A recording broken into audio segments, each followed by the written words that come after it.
Nithyanandam Paramasugadam Kevalam Jnanamurtim Dvandvatitam Gaganasadusham Tattvamasya Ekam Nityam Vimalamachalam Sarvadi Sakshibhutam Bhavatitam Trigunarahitam Sadgurum Tam Namami.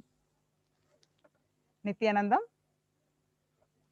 we offer our humble obeisance, our humble pranams to the divine lotus feet of the Supreme Pontiff of Hinduism, Jagat Guru Mahasannidhanam, His Divine Holiness, Bhagavan Nithyananda Paramashivam. We welcome all the viewers across the world for this Uttamottama Seva to Paramashiva. For those of you who are tuning in for the first time to Kailasha's Nithyananda TV, welcome to the official TV channel for Sri Kailasha, the only and greatest Hindu nation in the world. Nithyananda Paramashivam, His Divine Holiness, is the reviver of Kailasha, the ancient enlightened civilization and the great cosmic borderless Hindu nation. His Divine Holiness is an avatar from and is the Supreme Pontiff of Hinduism. His Divine Holiness has made science of power manifestation, yoga, and temple-based universities for humanity. Sovereign Order of Kailasha, led by His Divine Holiness and Nithyananda Order of monks, nuns, and Hindu diaspora are working for global peace and to give a superconscious breakthrough to humanity. Nithyananda Hindu University is the world's largest university with extended campuses in 150 countries, is collecting, organizing, preserving, time capsuling, decoding, spreading, and reviving the 20 million source books of Hinduism. And the 64 sacred arts and sciences like Ayurveda, music, dance, sculpting, astrology, and Vastu. His Divine Holiness is the 293rd Guru Mahasannidhanam of Shamala Pita Sarvajna Pitam, the ancient apex body of Hinduism, and the present emperor of Surya Vamsa Surangi Samrajyam. His Divine Holiness has survived the worst persecution of many assassination attempts on person and character by anti-Hindu elements. To explore the videos, you can visit Kailasha's Nithyananda YouTube channel. For all of us, millions of Sri Kailasha Vasis all over the world, you and me, if you have had any spiritual breakthrough, any great experience of Kundalini awakening, if today we are able to manifest Shaktis, if it is because at the mere age of 12, His Divine Holiness did the tyaga of sitting with utmost sincerity and ferociousness with himself and manifesting this ultimate spiritual breakthrough. Paramashiva has come down to planet Earth and manifested this great, grand Leela of his life for each and every one of us to be part. His Divine Holiness has taken this physical form and came down from Kailasha itself. Now that His Divine Holiness, Swamiji, is here, we can celebrate his happening on planet and spread this message of Sri Kailasha. We invite all the viewers to share this link with all on Facebook, Twitter, Instagram, and all other social media platforms. As we continue this introduction of the avatar, the autobiography of the avatar, and the Uttamottama Seva to Paramashiva, and preparation for the Satsang, the live Satsang, and the live Satsang, let's do whatever we can do to spread this message to one and all.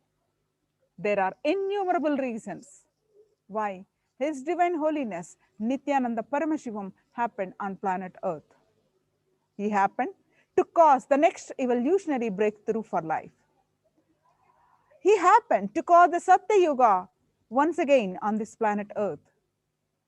He happened for the fulfillment of consciousness itself. He happened for the entire humanity, and he happened exclusively for you and me at the same time. Ultimately, however, in words that cannot quite be summarized either by himself or his devotees, the true reason behind his happening of Swamiji is nothing but pure compassion.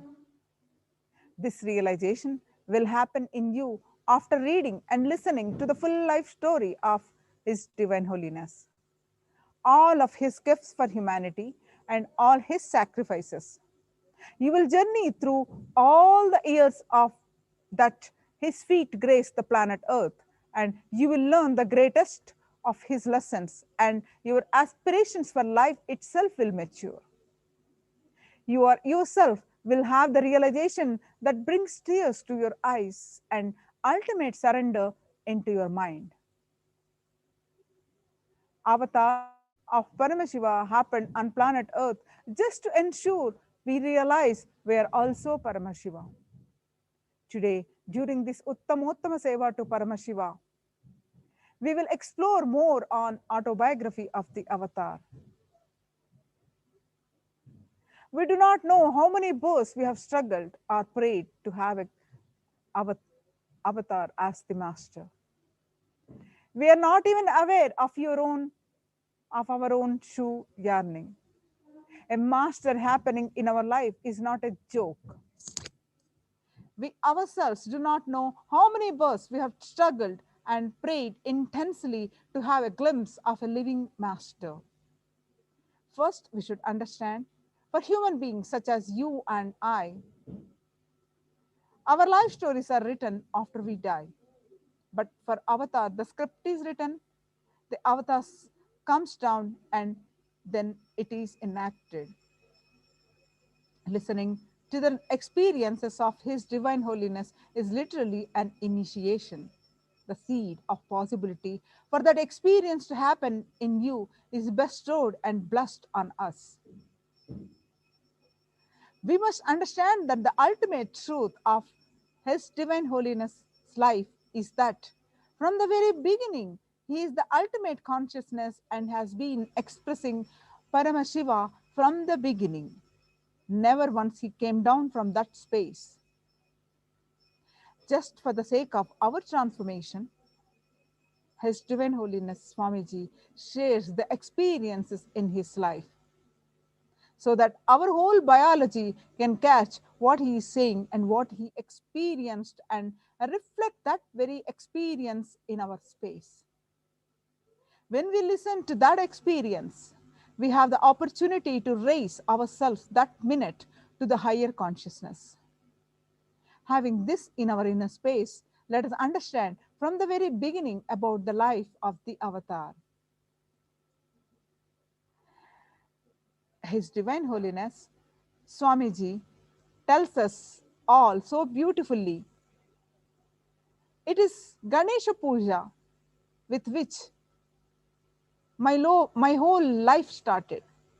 Actually, Swamiji narrates this in his own words. He says, had I not taken up public life, I would not have been a pujari, a temple priest. The number of hours I spent in yoga, the number of hours I spent in speaking, the number of hours I spent in my public life, the number of hours I spent in meditation, all this put together cannot cross the number of hours I spent in puja.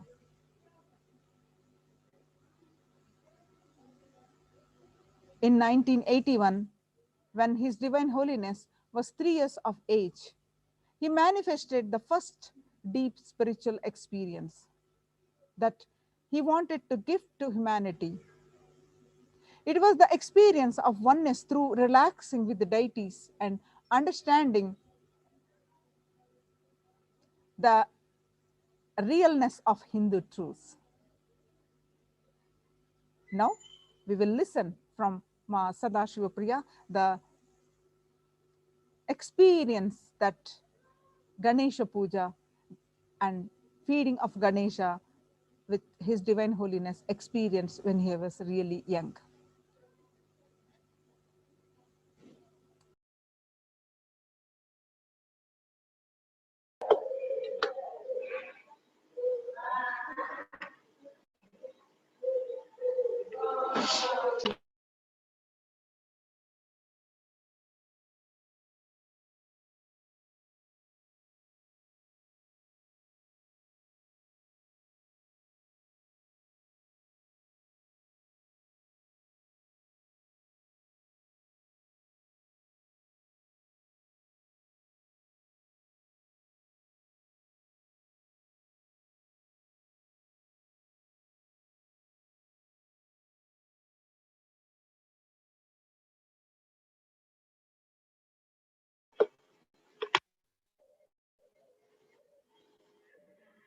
It was in around 1981, when His Divine Holiness Swamiji was 3 years old, that he manifested the first deep spiritual experience that he had, and as the Supreme Consciousness wanted to gift to humanity.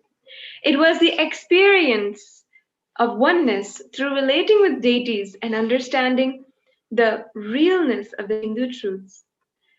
In this divine experience, which he now initiates millions of people into, His Divine Holiness offered the Naivedyam, the food offering, to his own Ganesha deity, and that deity ate food.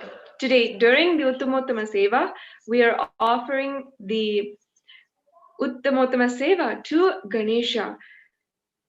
And that is why we're taking this time to remember the divine Leela incidents and happenings of the avatar of Bhagwan and his whole relation with Ganesha.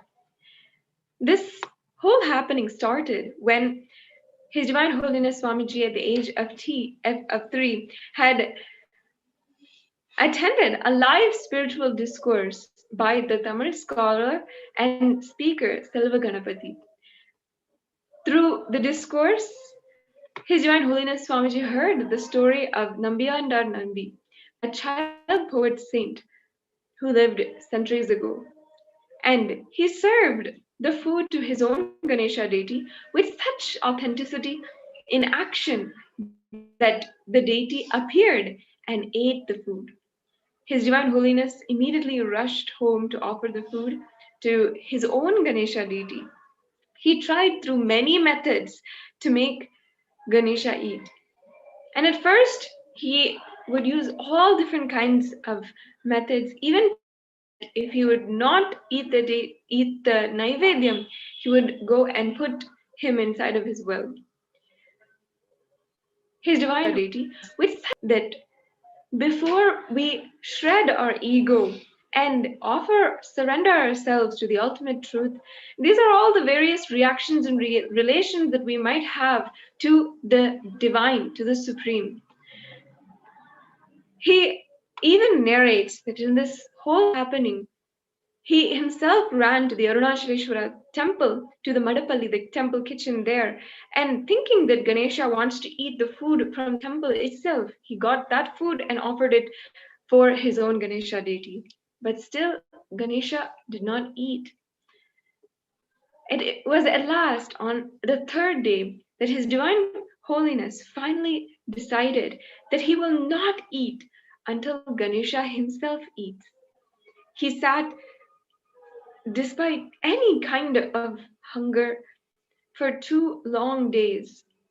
And when he took the peak of authenticity in his decision, on the third day, Ganesha himself appeared and ate the food.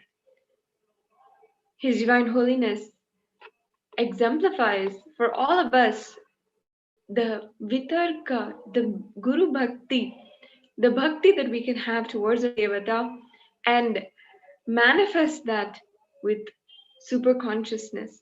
When Ganesha happened and appeared and ate the Naivedyam, the prasada which His Divine Holiness says he had received was the experience of absolute joy, absolute bliss that Ganesha had come and eaten. If Ganesha had not come, that absolute joy, that prasada would not have been received.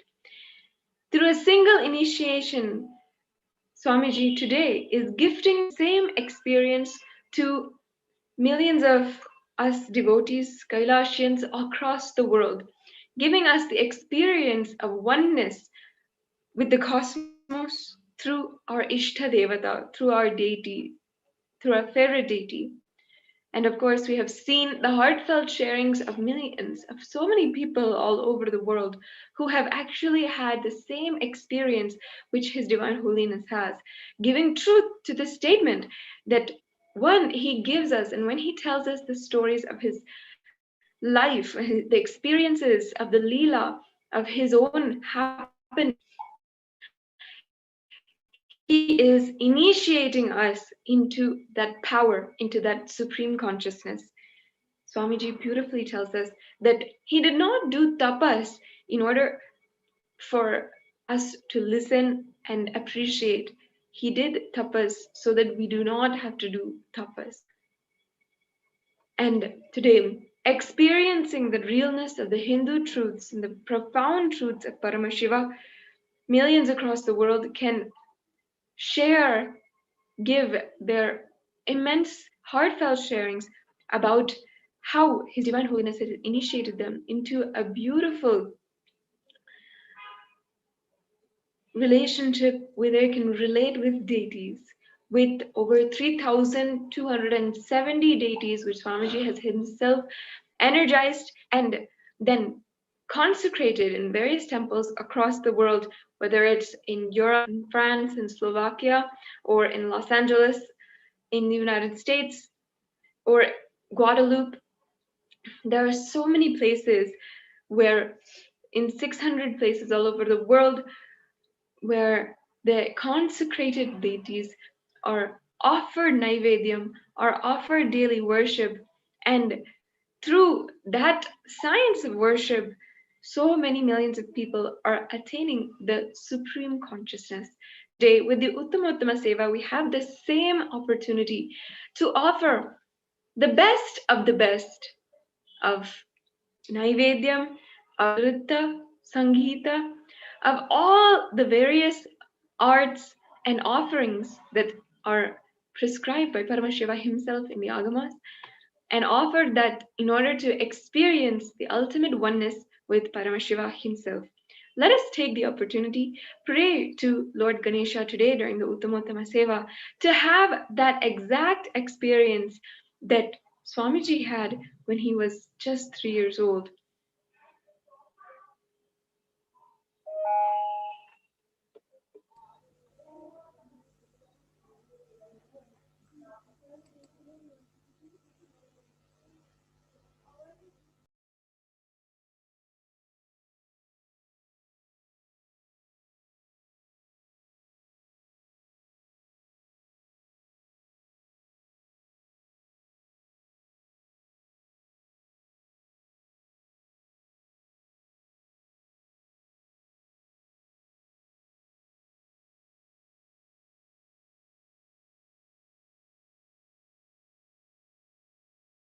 At his feet is what we do during the Uttamottama Seva, whereby we experience the intense Shaktinipata and Advaita, the space of oneness with him. And as a result, we live the state and radiate the space and manifest the Shaktis of Paramashiva. We offer them during this seva, the best of the food offered as a Naivedyam, the best movement a body can make offered as dance, the Nithya seva, the best of sound offered as music, Sangeeta seva, the best of consciousness offered as power manifestation, Shakti Avishkarana, the best that humanity can offer to Paramashiva as gratitude is offered in Uttamottama Seva. Today, we offer the Uttamottama Seva to Nithyanandeshwara Paramashiva, Nithyanandeshwari Parashakti, and Lord Ganapati, the Ganesha. So let's understand the Ganesha, the embodiment of joy, the embodiment of the spontaneity, completion. Om Gananam Tvam Ganapatigum Havahamahe Kavim Kavina Pavastavastavam Jeshtarajam Brahmanam Brahmanaspata Anashvannannoti Bisida Sadhanam Om Shri Ananda Ganapataye Namaha. Ganapati is the embodiment of cosmic intelligence. There was actually a survey done on which form of God is worshipped the most. It is Ganesha, the Ganapati, in various thousands of forms. He is the Lord of all new beginnings, the embodiment of highest state of consciousness. We have, in Sanatana Hindu Dharma, we have 7 major sampradayas. Ganapati is worshipped in all sampradayas. Shaiva Sampradaya, Kumara Sampradaya, Shakta Sampradaya, Vaishnava Sampradaya, Saura Sampradaya, and Ganapatya Sampradaya, Guru Sampradaya. And in all these 7 Sampradayas, Ganapati is worshipped. Any temple you go in India, we have Ganapati Murti. Now, let us understand, how do we tune into Ganesha, the cosmic intelligence? Ganesha is the most beloved and friendly god from Hindu tradition. He is Ashutosha, easily pleased. His very form is so nice, enchanting. You can relate with him in any way you want. Unassuming, undemanding. You can just make him out of a small piece of turmeric and a little bit of clay.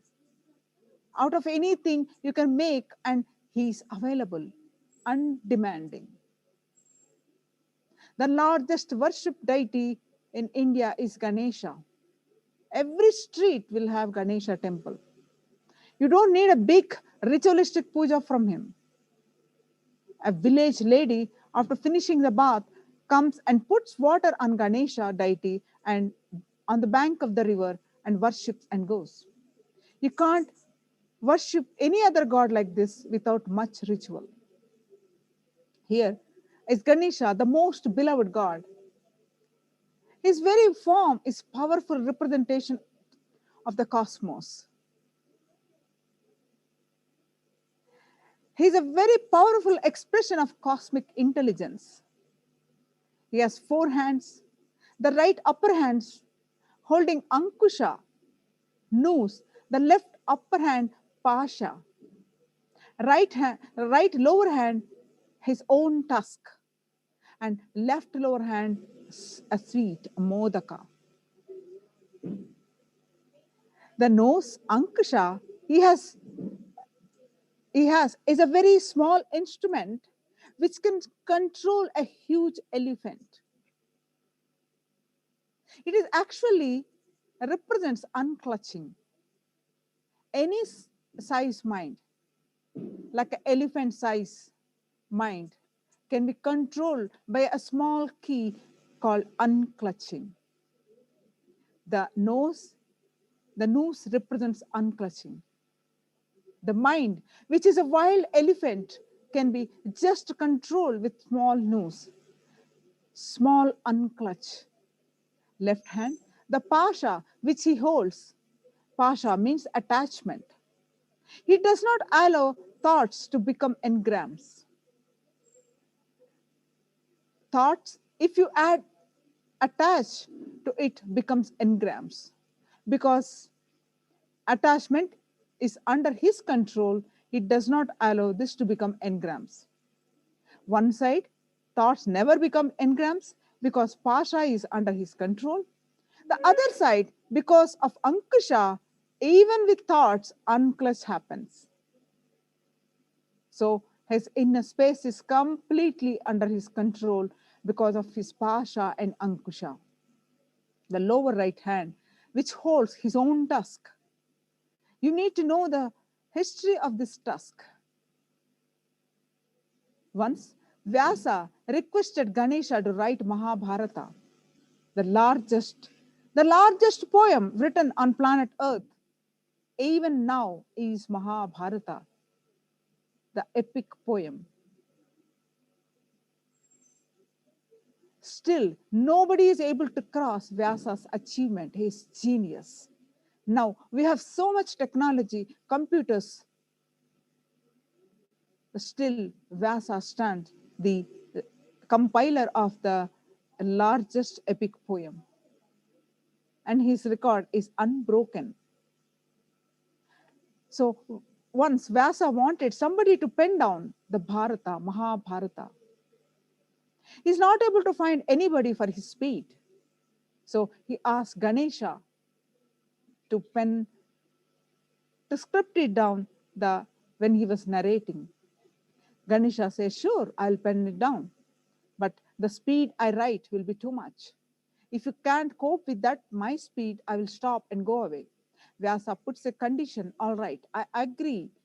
But you should also write anything, everything after you understand.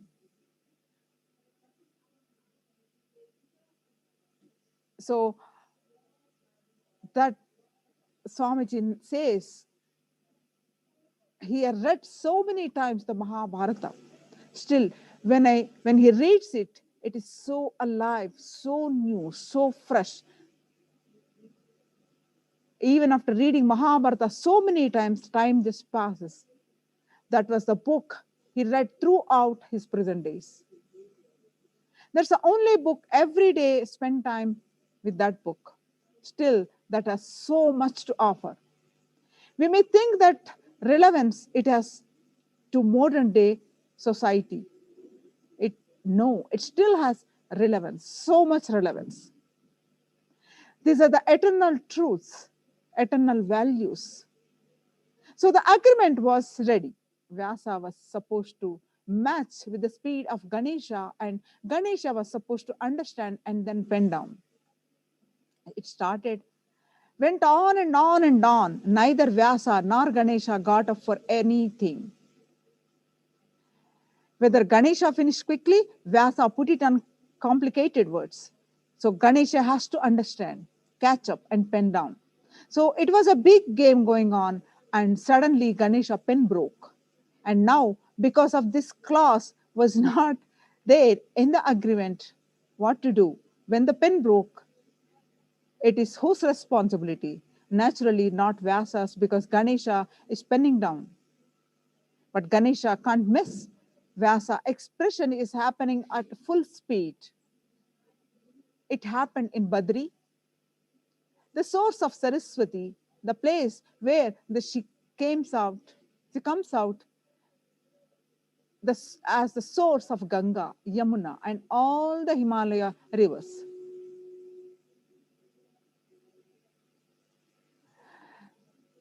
So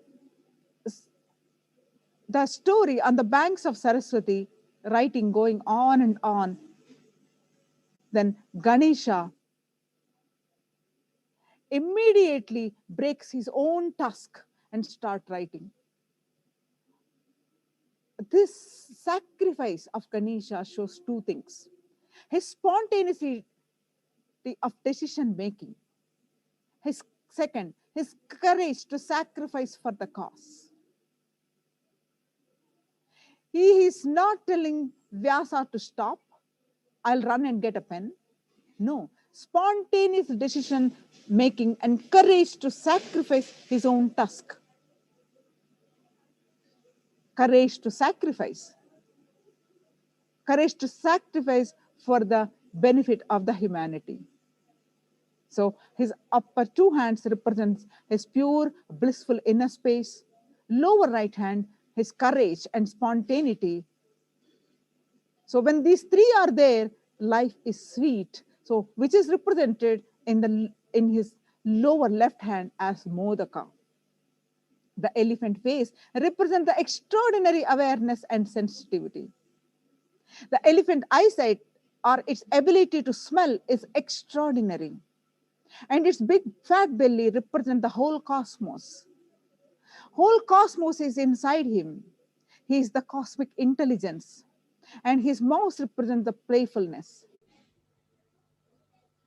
See, the mouse, even though you have little fear, it always creates playfulness. Whether you see it, you start laughing.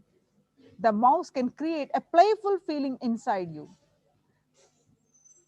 So he's doing this whole thing so playfully. Tune into Ganesha. Imbibe these three things. The Ankusha, unclutch, Pasha, attachment. Not allow this to become engrams. And naturally, your life will be sweet like Ganesha's Modaka. And this understanding is given in his own unique way by our beloved Swamiji, the Avatar, His Divine Holiness, with eternal gratitude for this understanding, paying the eternal gratitude at the feet of His Divine Holiness. Today, we will offer Uttamottama Seva to Lord Ganapati, Ganesha. So, Uttamottama Seva is going to be performed by our Gurukul Balasans. Let us sit with the space of gratitude to His Divine Holiness, and let us offer the Uttamottama Seva to Nithyanandeshwara Paramashiva, Devi Parashakti, and Lord Ganesha. Let us stay tuned and enjoy the Seva.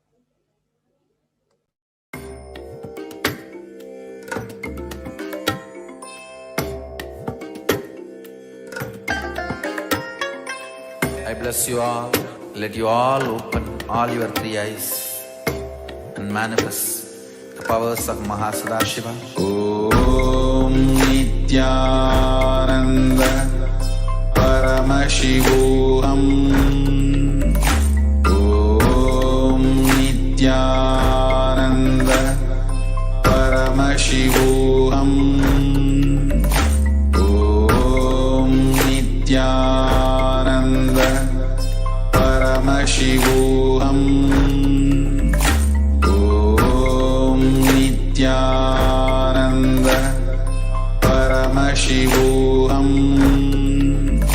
Om Nithyananda Paramashivoham. Om Nithyananda Paramashivoham. Om Nithyananda Paramashivoham. Om Nithyananda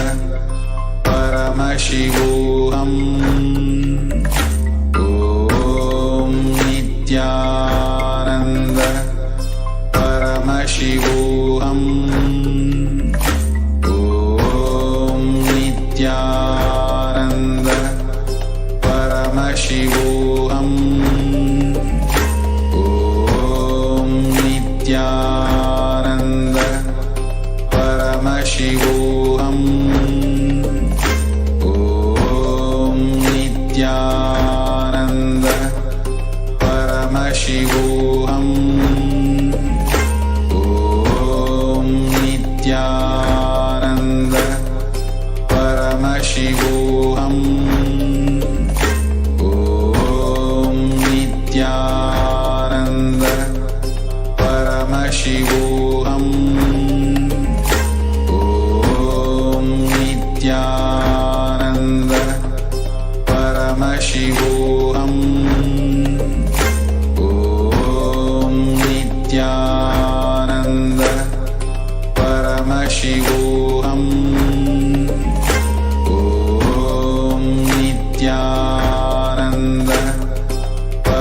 Paramashivoham. Om Nithyananda Paramashivoham. Om Nithyananda Paramashivoham. Om Nithyananda Paramashivoham. Om Nithyananda Paramashivoham. Om Nithyananda Paramashivoham.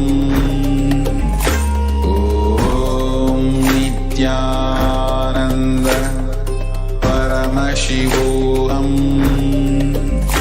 Om Nithyananda Paramashivoham. Om Nithyananda Paramashivoham. Om Nithyananda Paramashivoham. Om Nithya.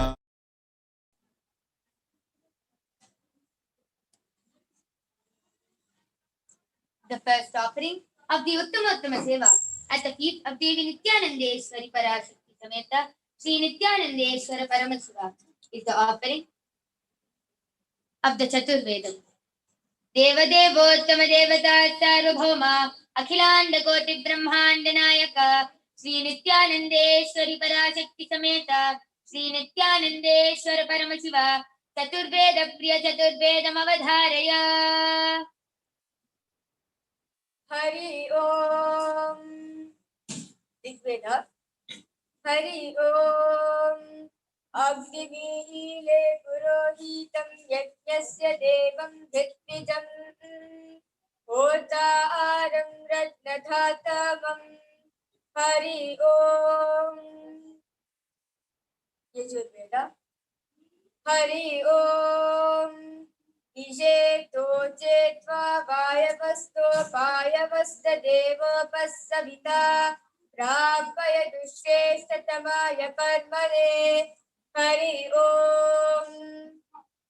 Samaveda. Hari Om. Agnahaya hi pitaye grahano hapyadataye Nihota sabji bhari rishi. Hari Om. Atharvaveda. Hari Om. Shanno Devi Rabhishtaya Apo Pavantu Pitaye Shayyo Rabhisravantu Naha. Hari Om. The next offering at the feet of Devi Nithyanandeshwari Parashakti Sameta Sri Nithyanandeshwara Paramashivam is the offering of the Agama Shlokas. Devadevottama Devata Sarvabhauma Akhilanda Koti Brahmanda Nayaka Sri Nithyanandeshwari Parashakti Sameta Sri Nithyanandeshwara Paramashiva Agama Shloka Priya Agama Shloka Avadharaya. Agatam Shivabhadrebhyo Gatam cha Girijamukhe Madam hi Vasudevasya Tasmadagama Uchyate. Shri Bhagavanuvacha Ati Kautuhala Vishta Richasye Tachrunupriye Yanme Netrantare Bhaktir Yadvamritamανuttamam Tadviryam Puritam Sarvam Mama Tejopabrimhitam Ichcha Jnana Kriya Rupam Netramritamανuttamam. The next offering at the feet of Devi Nithyanandeshwari Parashakti Sameta Sri Nithyanandeshwara Paramashivam is the offering of the Stotra Seva. Devadevottama Devata Sarvabhauma Akhilanda Koti Brahmanda Nayaka Sri Nithyanandeshwari Parashakti Sameta Sri Nithyanandeshwara Paramashiva Agama Shloka Stotra Priya Stotram Avadharaya. सदाशिवाय सकलतत्त्वात्मकाय सर्वमन्त्रस्वरूपाय सर्वयन्त्राधिष्ठिताय सर्वतन्त्रस्वरूपाय सर्वतत्त्वविधुराय ब्रह्मरुद्रावतारिणे नीलकण्ठाय Parvati Manoharrai सोमसूर्य अग्निलोचनाय भस्मोद्धूलितविग्रहाय महामणिमुकुटधारणाय माणिक्यभूषणाय सृष्टिस्थितिप्रलयकाय रौद्रावताराय दक्षाध्वरध्वंसकाय महाकालभेदनाय मूलाधारैकनिलयाय तत्त्वातीताय गङ्गाधराय सर्वदेवादिदेवाय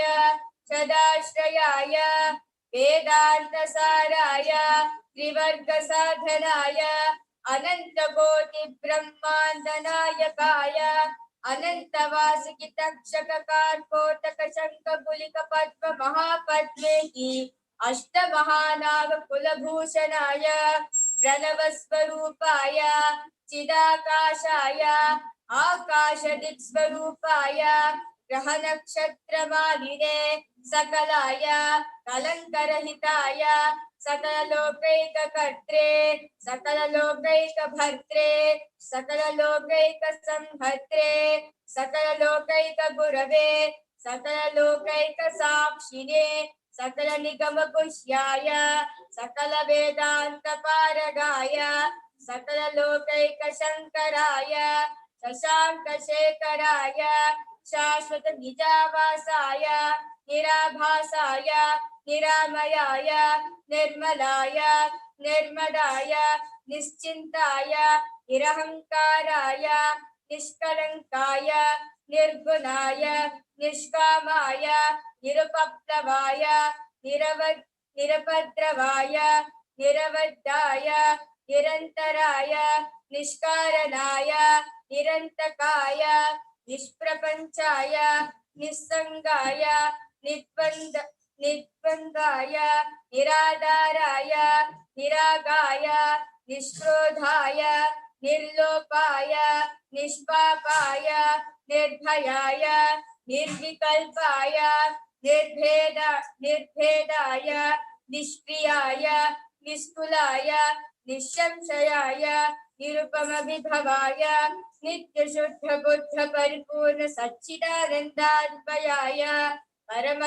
परमशान्तस्वरूपाय तेजोरूपाय तेजोमयाय जय जय रुद्र महारौद्र भद्रावतार महाभैरव कालभैरव कल्पान्तभैरव कपालमालाधर खट्वाङ्ग खड्ग चर्म पाशाङ्कुश डमरु शूल शाप बाण गदा शक्ति भिन्दिपाल तोमर मुसल मुत्थर पाश परिघ कुशुण्डी शतग्नि चक्राद्यायुध भीषणकर सहस्रमुखदं श्राकरालवदन विकटाट्टहास विस्फारित ब्रह्मांड मंडल नागेंद्र कुंडल नागेंद्रहार नागेंद्र वलय नागेंद्र चर्मधर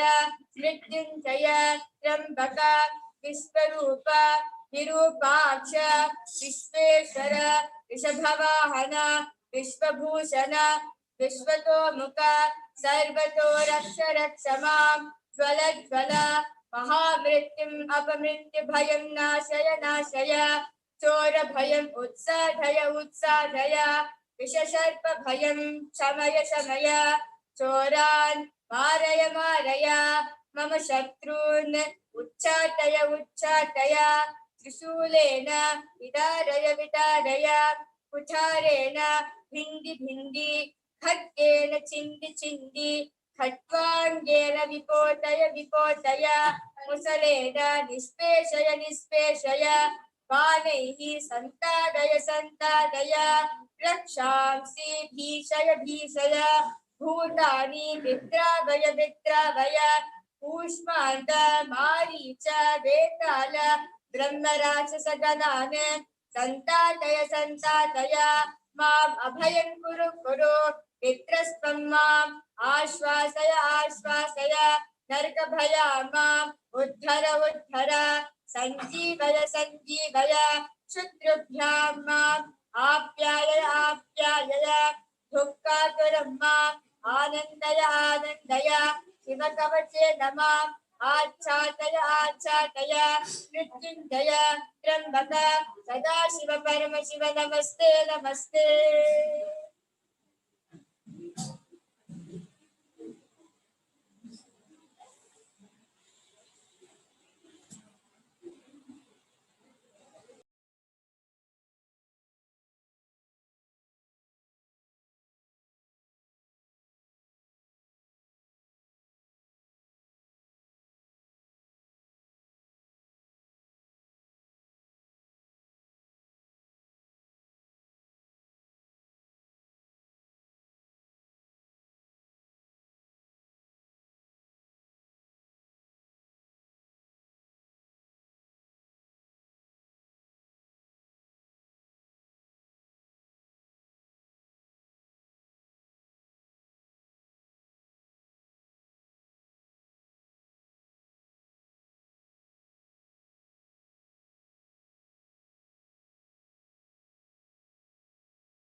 The next offering.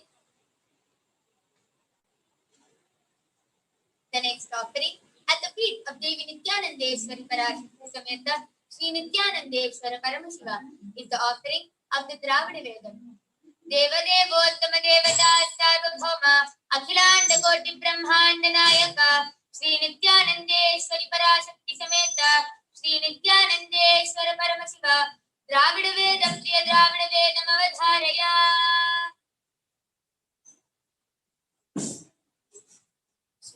திருச்சிற்றம்பலம் தோடுடைய செவியன் விடையேறி மோதுவன் மதிசூடி தோடுடைய செவியன் விடையேறி மோதுவன் மதிசூடி காடுடைய சுடலை பொடி பூசி எல்ல கவர் கல்வன் ஏதுடைய மலரா உனை நான் பணிந்த அருள் செய்த தீடுடைய பிரமாபுரம் ஏகிய பெம்மானிவனன்றே பெம்மானிவனன்றே. சிவா திருச்சிற்றம்பலம்.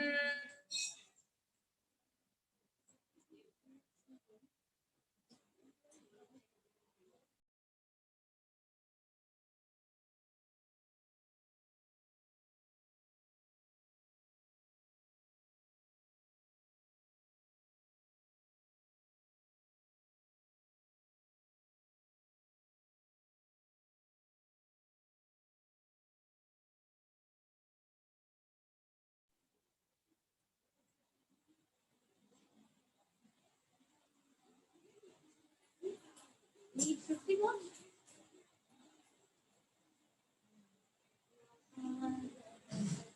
Did you take a slide for that? Yeah. These are good.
In today's offering of the Sangita Seva, we would like to offer the Mahaganapatim Manasa, a classical Carnatic music composition by Muthuswami Dikshithar, the master composer, poet, singer, and Veena master from South India. This devotional composition is dedicated to Lord Ganesha. Song set in Ragam, Natai, Talam, Adi Talam.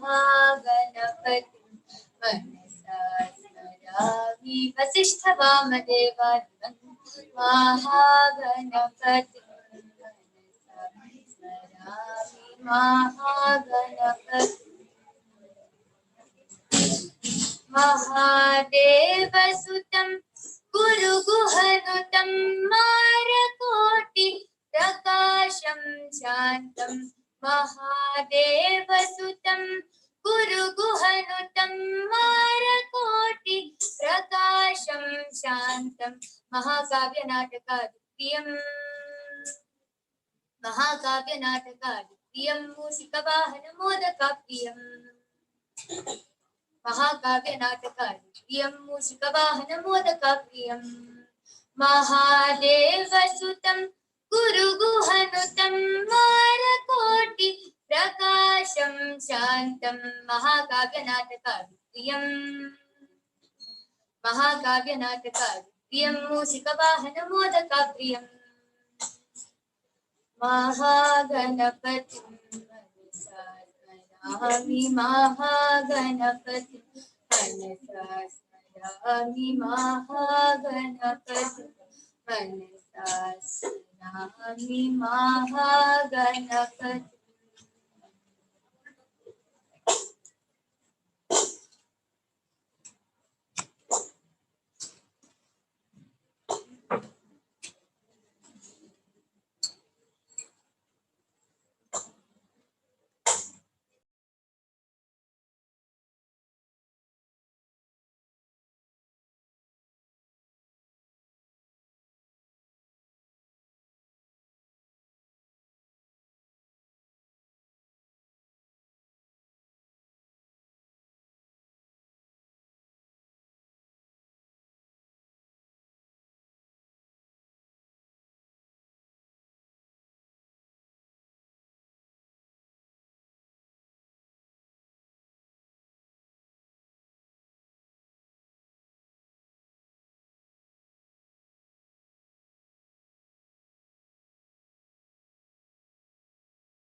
Shiv नाट्यप्रिय नाट्यमवधारय।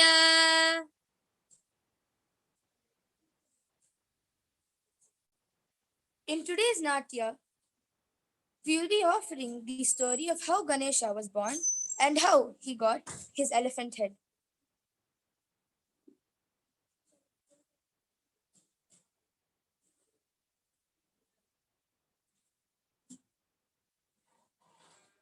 One day, Parvati went to take a bath, but she needed somebody to guard the door. So she called Nandi. and told him, I am going for bath. You guard the door.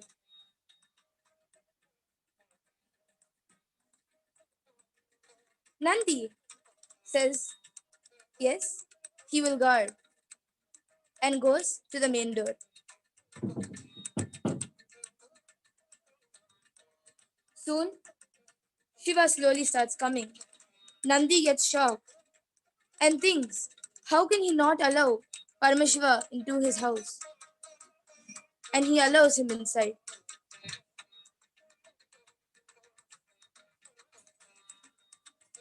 When Devi sees Shiva, she asks, who allowed you inside?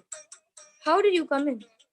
Paramashiva says, who else? Nandi only allowed me inside.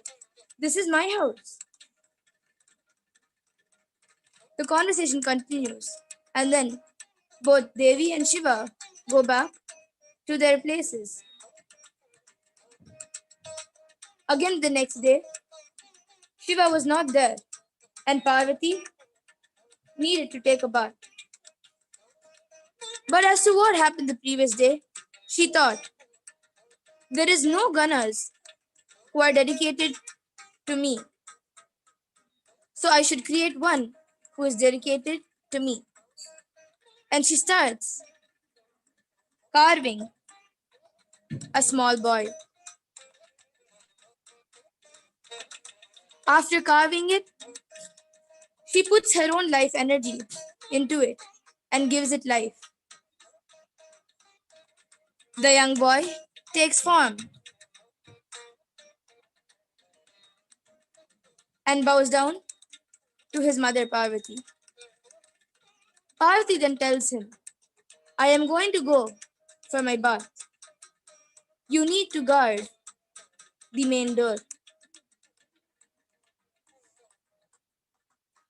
The young boy bows down to Parvati and tells, yes, he will guard. Whatever you say, I will follow.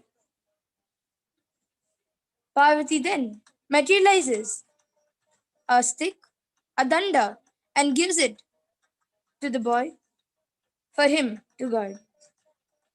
He then goes to the gate, and Parvati goes for her bath. Soon Shiva comes.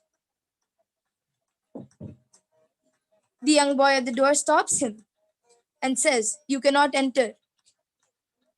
Shiva asks, why? This is my house.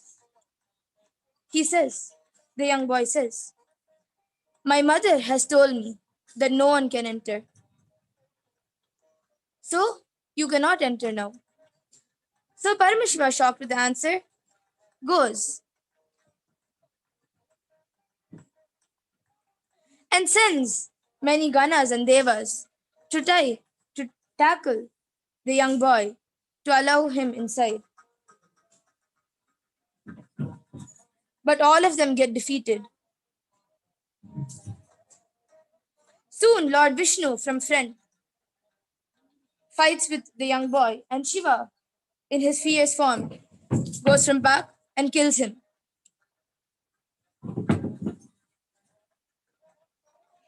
Knowing some chaos is happening outside, Devi Parvati comes in. She sees Ganesha and gets shocked. And she asks everyone, what has happened to my son? Shiva gets shocked and asks, your son? And then all of them, with guilt, tell the entire story of what happened. Parvati, filled with a fierce mood, brings out all her energies to destroy the entire universe and tells, I need my son back. Shiva then calls his gunners and tells, go all around and find the animals which face the north and get their head. The gunners immediately leave along with Nandi and come back, finally finding an elephant head.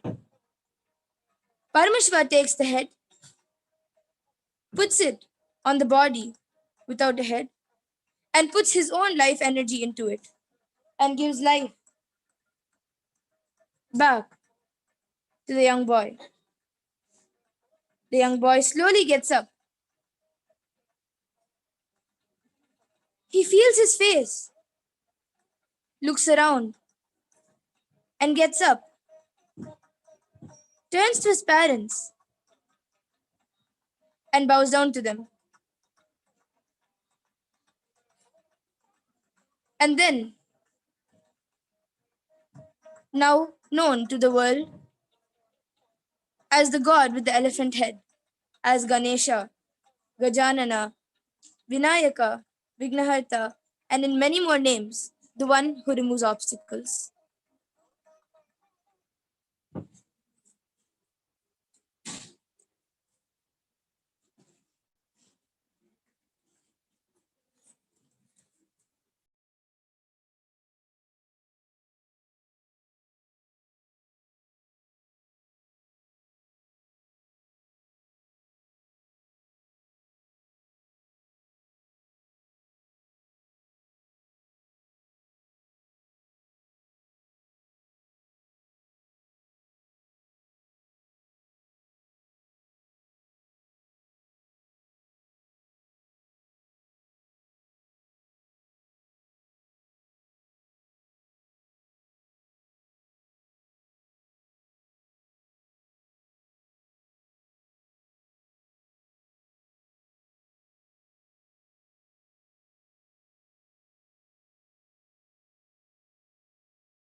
The next offering at the feet of Devi Nithyanandeshwari Parashakti Sameta Sri Nithyanandeshwara Paramashiva is the offering of the Nritya Seva.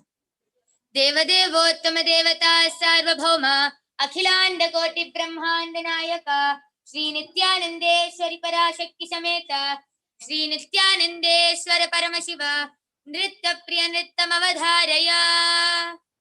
In today's Nitya Seva, a traditional invocatory dance item called Pushpanjali, which is an offering to Hindu deities through Nritya steps, will be offered, followed by a small shloka describing Lord Ganesha.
I bless you all.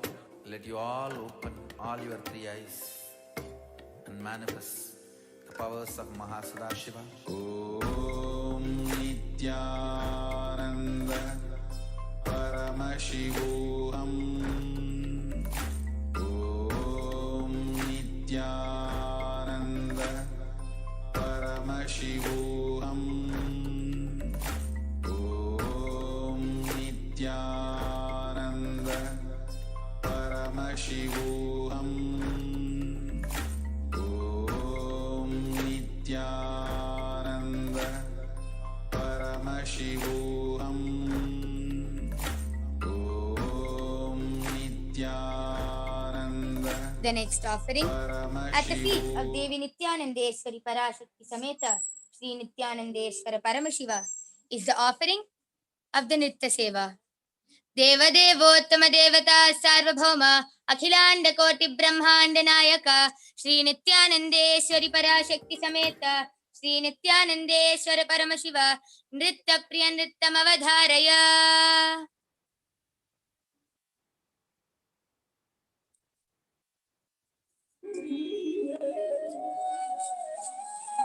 वक्रतुण्ड महाकाय सूर्यकोटि समप्रभा निर्विघ्नं कुरु मे देव सर्वकार्येषु सर्वदा वक्रतुण्ड महाकाय सूर्यकोटि समप्रभा निर्विघ्नं कुरु मे देव सर्वकार्येषु सर्वदा.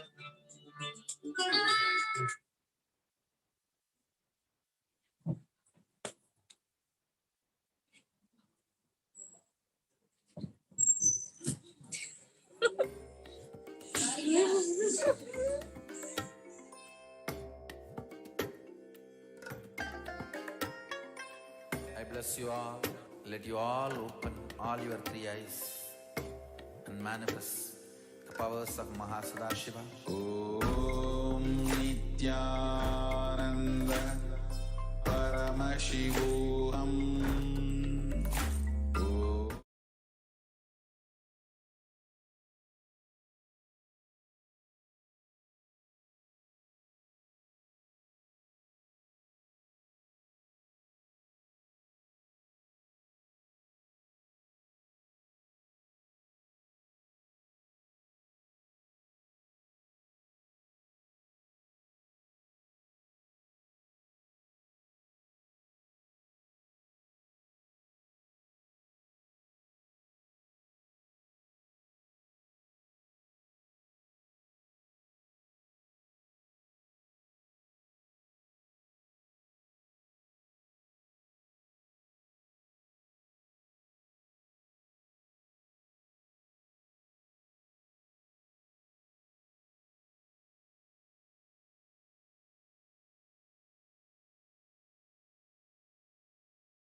Nithyanandeshwari Parashakti Sameta Sri Nithyanandeshwara Paramashiva is the offering of the Paramashiva Shakti Avishkarana.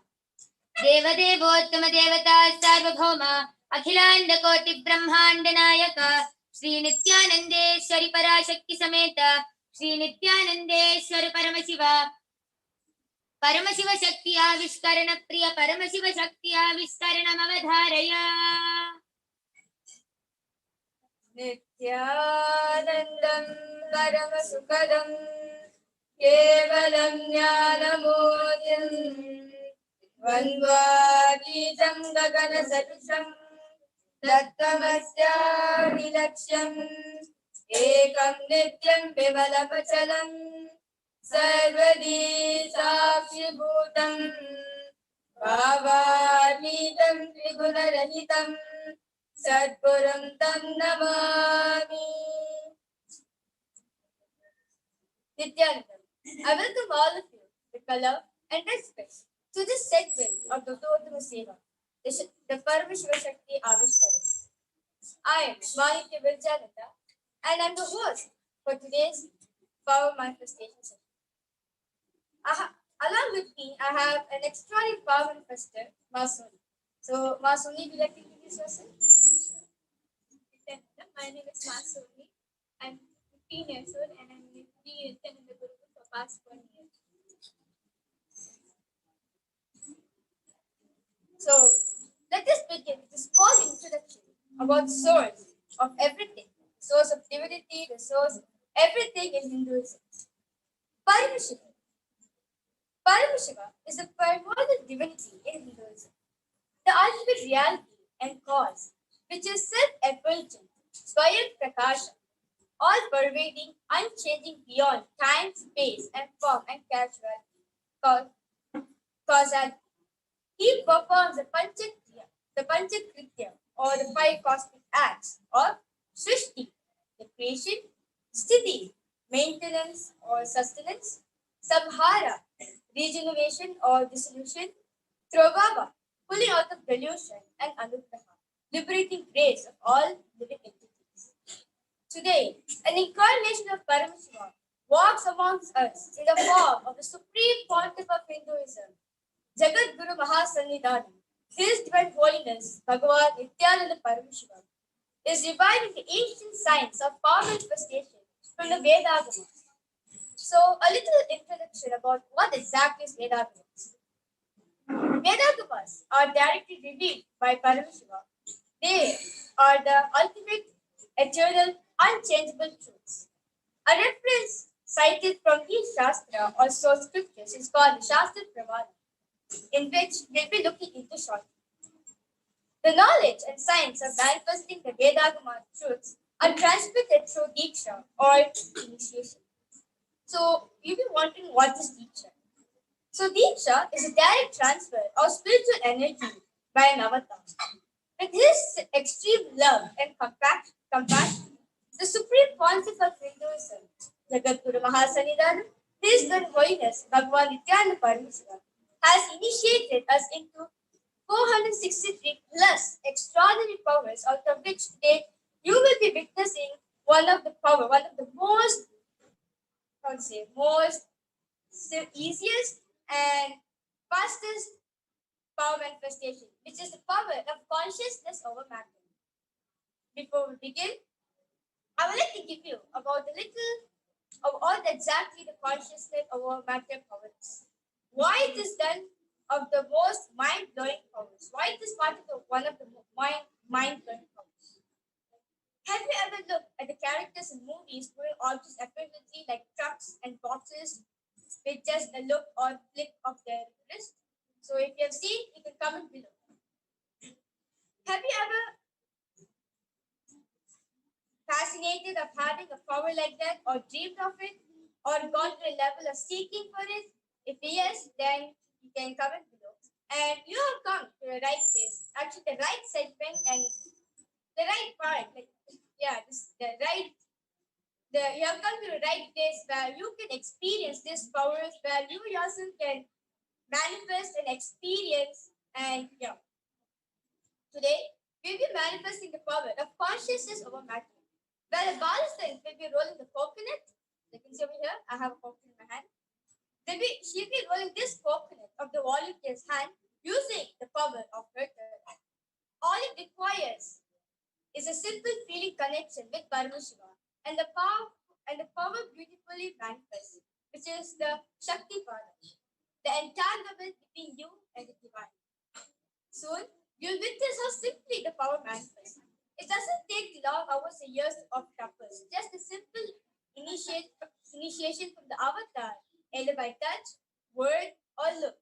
Is all that is required for all its extraordinary powers to manifest.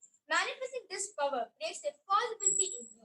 The impossibility will turn into possibility when you roll the object. Just like all the obstacles you thought you couldn't cross will seem like nothing. Just like that, all the impossibilities in your life will become a beautiful possibility. Just manifesting this power will complete all of your incompletion. Understand? As the coconut rolls of your hand, the deep root patterns becomes complete.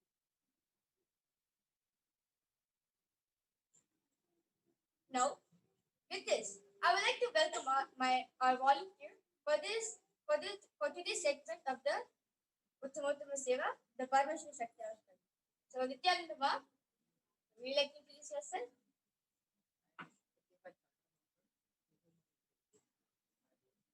Okay. So, Ma is Ma Pratibha Chandramohan, and she's been living in the Bangalore. So, before we begin the power manifestation, let us enter into the Shastra Pramana, the scripture reference given by Paramashiva himself in the artworks. The Shastra Pramana for the power of consciousness over matter is from the Vijnana Bhairava Tantra, Sutra 120, Dharana 95. Kvachit vastuni vinyasya shanai drishtim nivartayet tadjnanam chitta sahitam devi shunyalayo bhavet.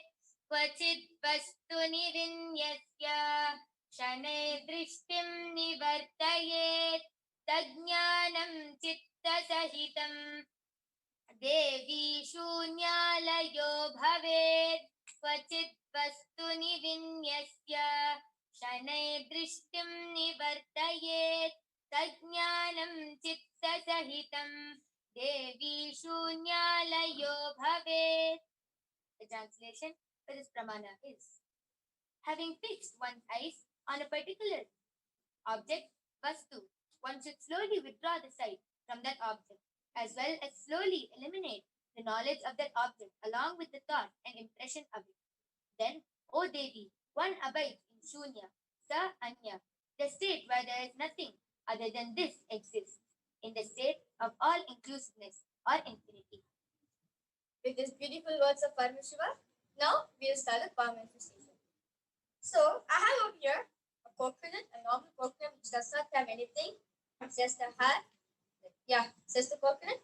And over here, there's a Jnananjana. So, you're going to see the black thing over here, it's just a Jnananjana. So, it's like a paste, like a black paste, where we have placed on the third eye and the coconut on the object which we are manifesting so that it makes us connected and makes us and the coconut and Paramashiva one in the same. Basically, we've been oneness with each other. So now I'll hand over this coconut to Ma. Hold it, Ma. So you can see she's holding the coconut.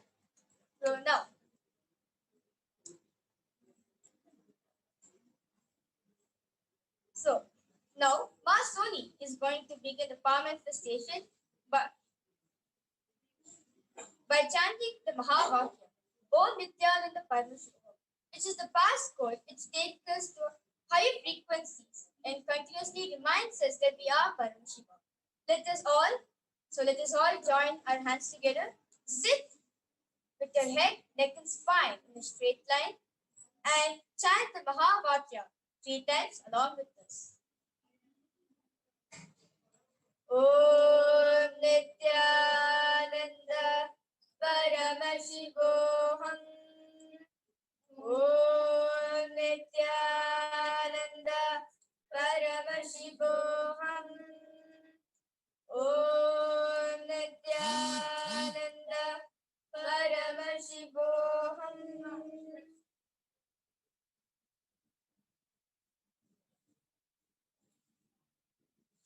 Okay, so while Masoni is manifesting the power, I would like to authenticate the whole experience by providing you the active pramana. The experience and result is time tested, foolproof by the Vedic teachings. So, back in the Dwapar Yugas, on the 8th night of Krishna Paksha, the month in Bhadrapada, the night of the birth of the avatar, Sri Krishna, his father, Vasudeva, had to take him from Mathura to Gokul, where his friend Nanda lived. As in Mathura, King Kamsa was waiting to kill Krishna. It was raining heavily, and the river Yamuna was in flood. But as Vasudeva approached the river, he requests Yamuna to give away. And immediately Yamuna submits and gives away for Vasudeva to walk and safely to take Krishna to the other side to go. So this is the Akta Pramana in Sri Krishna's own life. So all of you will be wondering why out of all other objects we have chosen a coconut. So basically coconut resembles us. In the Vedas, as you can see, coconut actually resembles, it has 3 eyes, it has the face which is the nut shell, and the hand which is like pointing towards us, which basically represents us. It represents our identity. So when you manifest, like for example, when you have you have an impossibility, you have an obstacle to manifest anything, whether a health, wealth, relationship, job, time, anything in your life, you just take a coconut, which basically represents all you, which represents you, your identity, your ego, everything about you represents. Basically, it's like a mini human being. So just holding the coconut and just connect it to Paramashivoham through oneness, and you manifesting naturally. You moving the coconut is you moving the patterns. When you roll the coconut out of the other person's hand, basically you melt down the incompletion, the patterns which are holding inside. So now, so the coconut fell. Yeah. So, how did you feel about the whole experience? Did you feel any shift or did you feel anything happen inside you?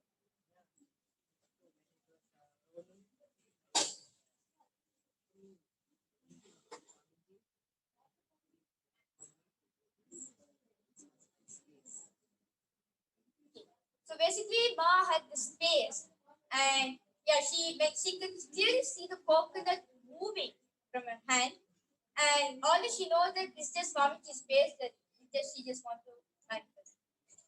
So Soni, how did you feel being today's manifester and you manifesting this power? How did you? It was such a nice experience because Sony likes I like coconut rolling.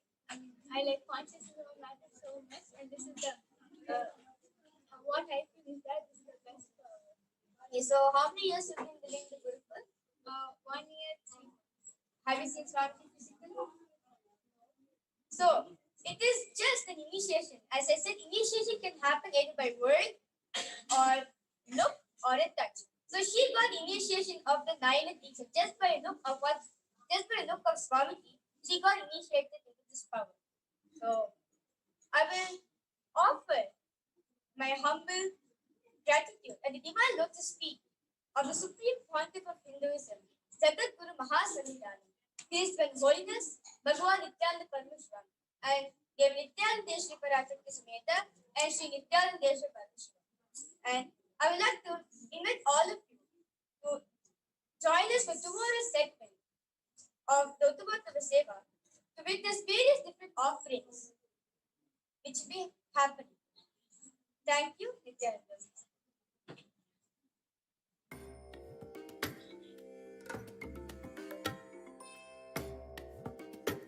And gratitude at the feet of Devi Nithyanandeshwari Parashakti Sameta Sri Nithyanandeshwara Paramashiva. We thank you and we invite you to come for tomorrow's segment of the Uttamottama Seva. Thank you, Nithyanandam.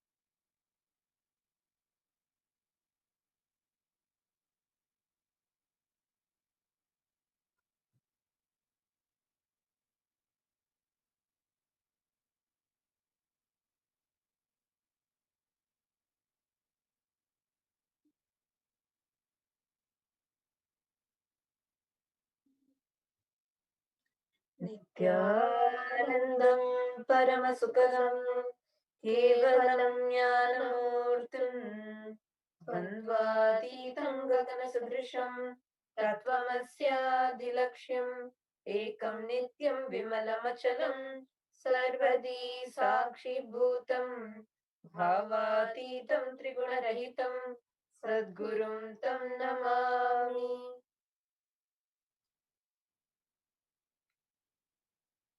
Nithyanandam, welcome all of you for today's exciting Nithyananda Satsang. It's been really amazing where we are receiving the energy directly from Swamiji during his great pause. The darshan feels like extraordinary, like no words to describe the sweetness we experienced during the darshan. Just the darshan, even though it's just so short, just few minutes, it's extremely powerful. And with the last few days, Swamiji has been continuously giving his darshan, just that energy, sharing that space with all of us, for all of us to receive the most powerful truths. And like yesterday, Swamiji told, in this samadhi, if all the truths that Swamiji reveals, it will be beyond the comprehension of human logic. And so Swamiji has been giving his darshan to all of us in the last few days. And for today's Nithyananda Satsang, the live divine audience with the avatar, Jagat Guru Mahasannidhanam, His Divine Holiness Bhagavan Shri Nithyananda Paramashivam. We have people tuned in from over 150 places.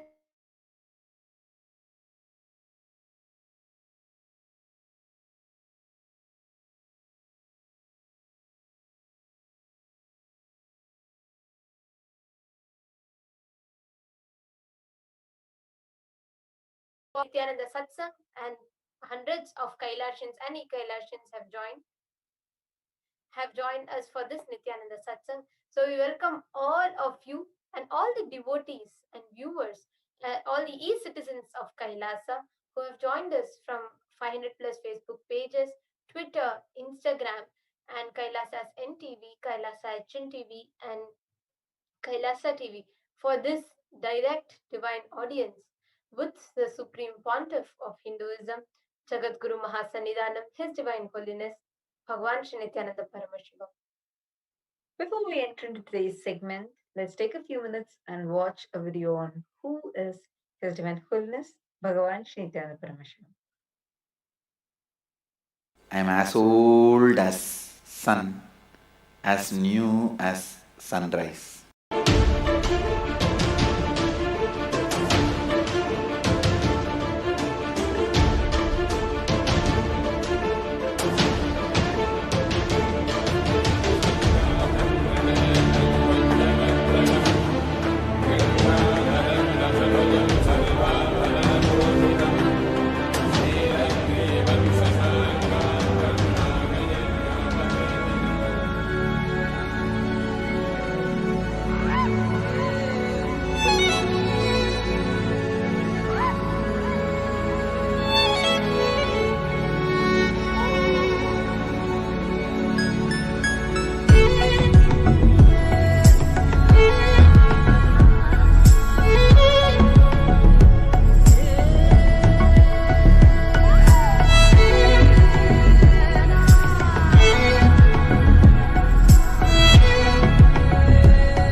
Various incarnations happened, gave a breakthrough to consciousness and gave opening to the next level. My responsibility is to introduce new consciousness which manifests powers of Sadashiva. As Mahamandaleshwar of Mahanirvani Akada, the oldest apex body of Hinduism, I welcome every one of you.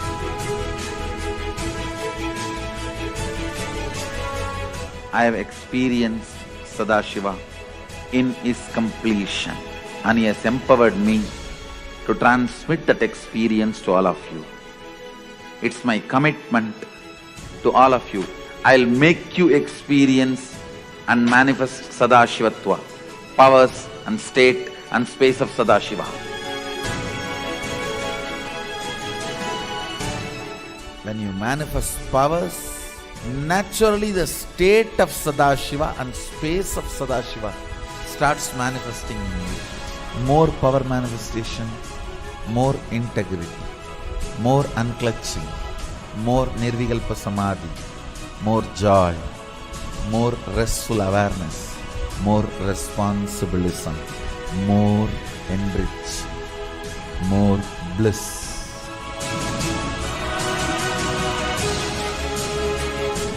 This tradition has a capacity to retain its authenticity and originality. My purpose is to make this statement to the world: Hinduism is real. Ideas move from mind to mind. Energy moves from space to space. Cognitions move from body to body.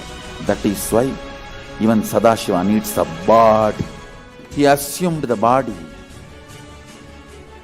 because he needs body to transmit these cognitions to you.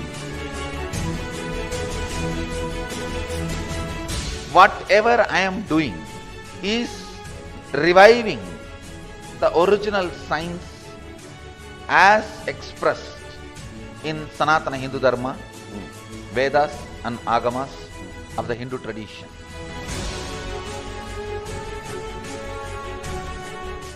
Given by Sadashiva, received by Devi, adopted by Vishnu to run this universe is Agama. Agamas insist on us serving beyond our frame.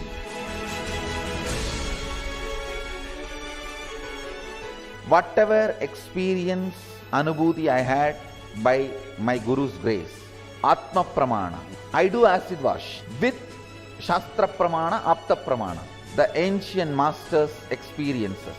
Whatever finally stand, I share it with the world as Sakshi Pramana. I welcome everyone for the grand feast of Sanatana Hindu Dharma. Let us go on contributing.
Swamiji today is leading the whole world into touching the new heights and having the superconscious breakthrough.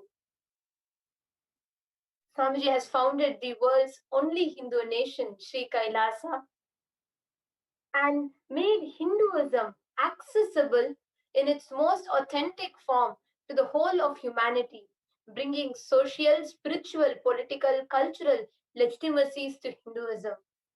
And just 20 years of public life, Swamiji has contributed to humanity, given the best, made the best accessible to humanity. Each day, whether Swamiji is giving the Nithyananda Satsangs, whether it is the services that the Kailasas are offering, through every way, Swamiji is reaching out to the humanity to give the best to humanity, to contribute to people's lives, and to walk people out of their problems, to provide a peaceful, blissful coexistence for human beings. If you are watching this for the first time, maybe you just stumbled upon this video and just curious who Swamiji is. Swamiji, His Divine Holiness Bhagavan Shri Nithyananda Paramashivam, whom we lovingly refer to as Swamiji, is the supreme pontiff of Hinduism and is an avatar, a living incarnation who has revived the great enlightened civilization, the cosmic borderless Hindu nation, Kailasa. He has given power manifestation, yoga, temple-based universities, and various other things to humanity. The sovereign order of Kailasa, led by His Divine Holiness, and the Nithyananda order of monks and nuns in the Hindu diaspora are working for global peace and to give a superconscious breakthrough to humanity. Nithyananda Hindu University, which is the world's largest Hindu university with extended campuses in over 150 countries, is collecting, organizing, preserving, time capsuling, spreading, and reviving the 20 million source books of Hinduism and the 64 sacred arts and sciences, including dance, music, sculpting, etc. He is the 293rd Guru Mahasannidhanam, the Supreme Pontiff of the ancient apex body of Hinduism, the Shyamala Pita Sarvanya Pitam. And he is the Chakravarti, the Emperor of Suryavamsha Surangi Samrajyam. He has faced worst malicious attacks, direct assassination attempts on person and character. Yet he goes on contributing.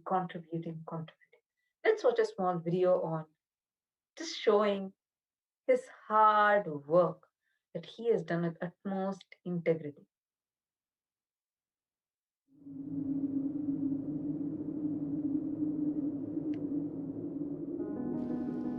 The first and foremost sacred secret I want you to know: integrity is falling in love with your higher personality. Understand? You do have Sadashivatva in you. You are hardwired for it. It's not that your Sadashivatva is gift from somebody. No. Understand? Just like how when you fall asleep, you put an alarm and tell the alarm, hey, wake me up tomorrow morning. Same way, that's exactly the way I sent my gurus. I sent my gurus to the planet Earth ahead of me and said, hey, I am coming. Wake me up when I assume the human body. My alarm clocks were my gurus. Hey, wake me up. Understand? They just reminded me to fall in love with my higher personality, Sadashiva.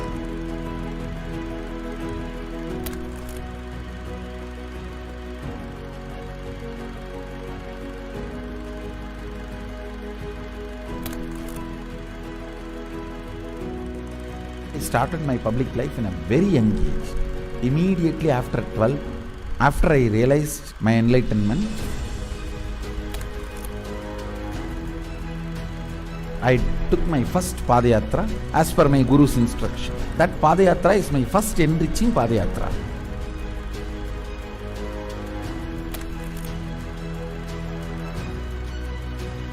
See, I should say, I started organized public life in 2000. But my public life started when I was 12. How I started my public life? One person at a time. I'll walk from village to village, sit, spend some time. And small boy, naturally people will be curious, all alone. They will come and try to talk to me. Then I'll start talking to them and start enriching. Whatever little way I know.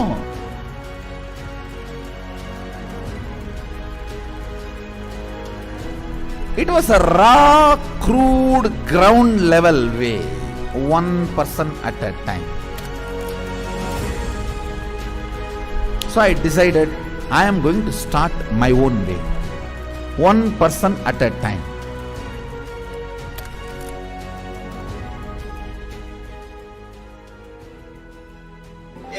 என்னுடைய room பக்கத்துல room தான் அவர் இருந்தாப்புல. ஒரு சின்ன இரும்பு பெட்டி ஒன்று இருக்கும். அந்த இரும்பு பெட்டியில தினந்தோறும் காலையில் 5 மணிக்கு எழுந்துள்ள ஒரே நபர் எங்க ஹாஸ்டல்லே முதல் நபர் அவராக தான் இருப்பாரு. குளிச்சுட்டு வந்துட்டு தினந்தோறும் பூஜை செய்வாப்புல.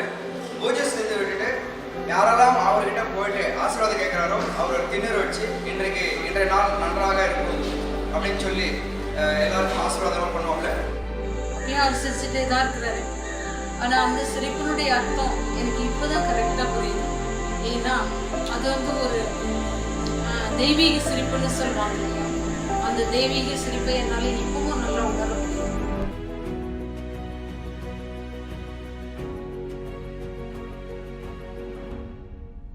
ரூம்குள்ள வந்துட்டாருன்னா ஒண்ணு சும்மாவே இருக்க மாட்டாரு, புக் எடுத்து படிப்பாரு, இல்ல அந்த சிலைகளுக்கான அலங்காரங்கள் பண்றது இதெல்லாம் பண்ணிட்டு இருப்பாரு. இல்லைன்னா எந்நேரம் பார்த்தாலும் ஒரு அந்த மெடிடேஷனோ இல்ல வேற ஒரு பாவ நிலையிலையோ ரூம்குள்ளேயே நடந்துட்டு இருப்பாரு. இதுக்காக ஒர்க்கையும் டிஸ்டர்ப் பண்ண மாட்டாரு. ஒர்க் டைம் வந்தா அதுல இருந்து இறங்கி வந்து உடனே வேலைக்கு போவாரு. வேலைக்கு போயிட்டாருன்னா அங்க சிரிச்சு பேசி ஜாலியா இருந்து அதே நேரத்தில் உன்னிப்பா கவனிக்கிறது.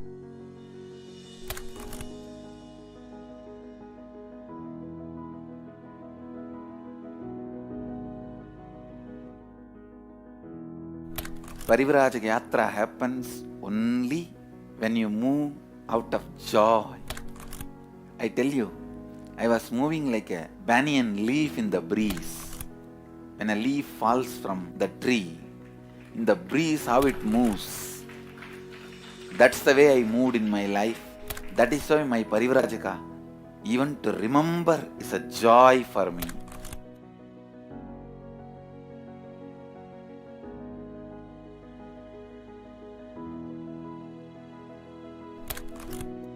I tell you, shortest distance between 2 points is a straight line. So most smartest strategy is hard work with integrity. That's all. That's the most smartest strategy. I decided, let me sit and start doing, start empowering, start enriching. Actually, that is the way I remember me even now. When I close my eyes, I don't remember me sitting in a golden throne. When I close my eyes, I only remember the boy, village boy with a stick on his shoulder, a kamandalu. Before Hindus could recognize, I have created a very powerful enlightenment ecosystem. Everywhere, spiritual awakening is happening, enlightenment is happening. People are manifesting enlightenment, manifesting powers, everything. Kailasa is reviving the enlightenment ecosystem. The Kailasa will be the place where almost million power manifestors are living and running.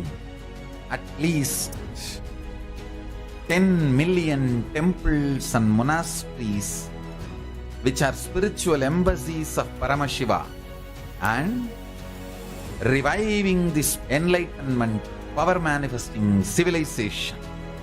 Kailas is a place where everything related to super consciousness is revived. All the sampradaya, all the spiritual ecosystems.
Kailasa is a place where everything related to superconsciousness is revived. All the sampradaya, all the spiritual ecosystems created for enlightenment will be revived. And established in such a way, it never gets lost again. There forever serving the humanity.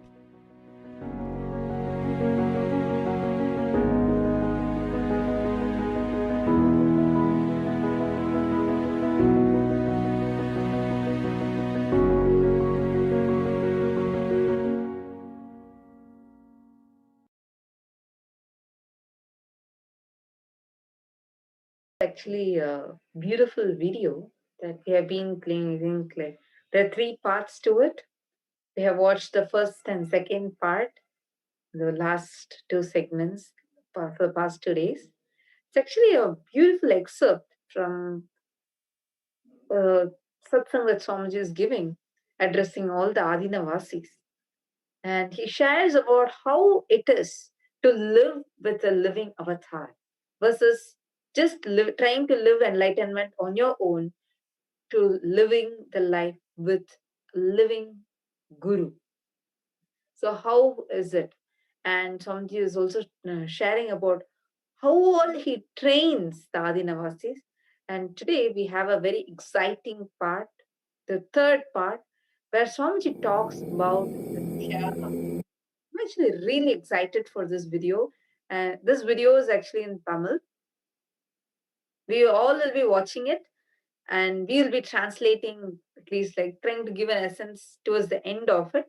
So even if you don't know the language, even if you are not even familiar with any of the Indian languages, I really recommend all of you to watch it for some time, because when you listen to it, just your listening, understand whether you understand it or not, but giving you a complete listening to it makes the possibility of enlightenment much more in you. Swamiji always says, all the people who don't even understand the language, yet give complete listening, they get the truth in much more intense level inside them.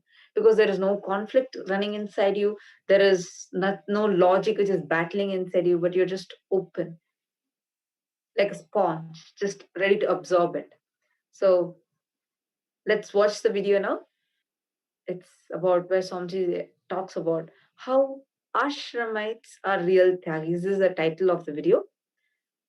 Swamiji explains about the tyaga and how it is to live around Swamiji. So let's watch that video now.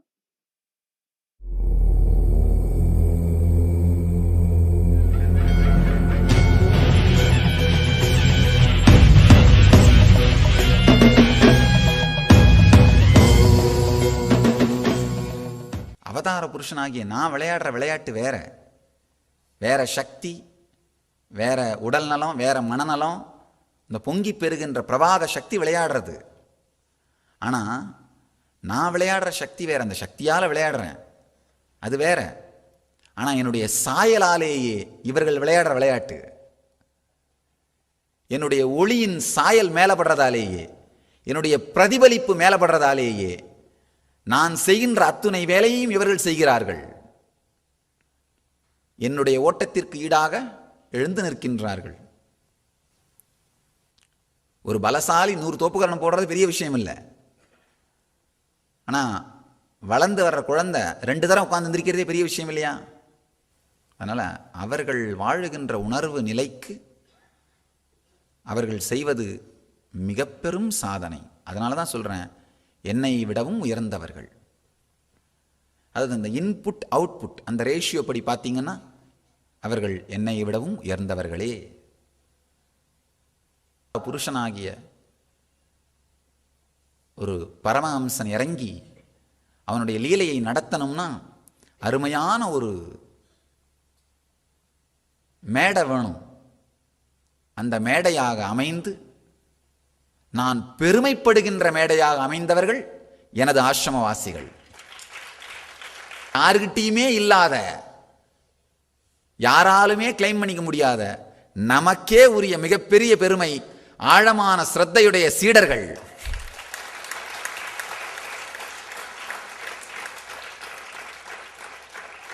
இப்போ கொஞ்ச நாளைக்கு முன்னாடி ஒரு ஆசிரமத்துக்கு போயிட்டு வந்தேன். கோடிக்கணக்கான சொத்துடைய ஆசிரமம். அவங்க நம்மளை மாதிரி 100 பங்கு பெரிய ஆர்கனைசேஷன். ஆனால் அவரே என்ன சொல்கிறாரு, உங்களுக்கு அருமையான சீடர்கள் சாமி, உங்களை மாதிரியே. எத்தனை கோடி கொடுத்தாலும் ஒரு நல்ல ஆசிரமவாசி சீடனுக்கு இணை ஆகாது. நல்லா தெரிஞ்சுக்கோங்க, ஒரு நல்ல பொறுப்பெடுத்த ஆசிரமவாச சீடனுக்கு இணை ஆகவே ஆகாது. அதுக்கு சமமா ஆகவே ஆகாது.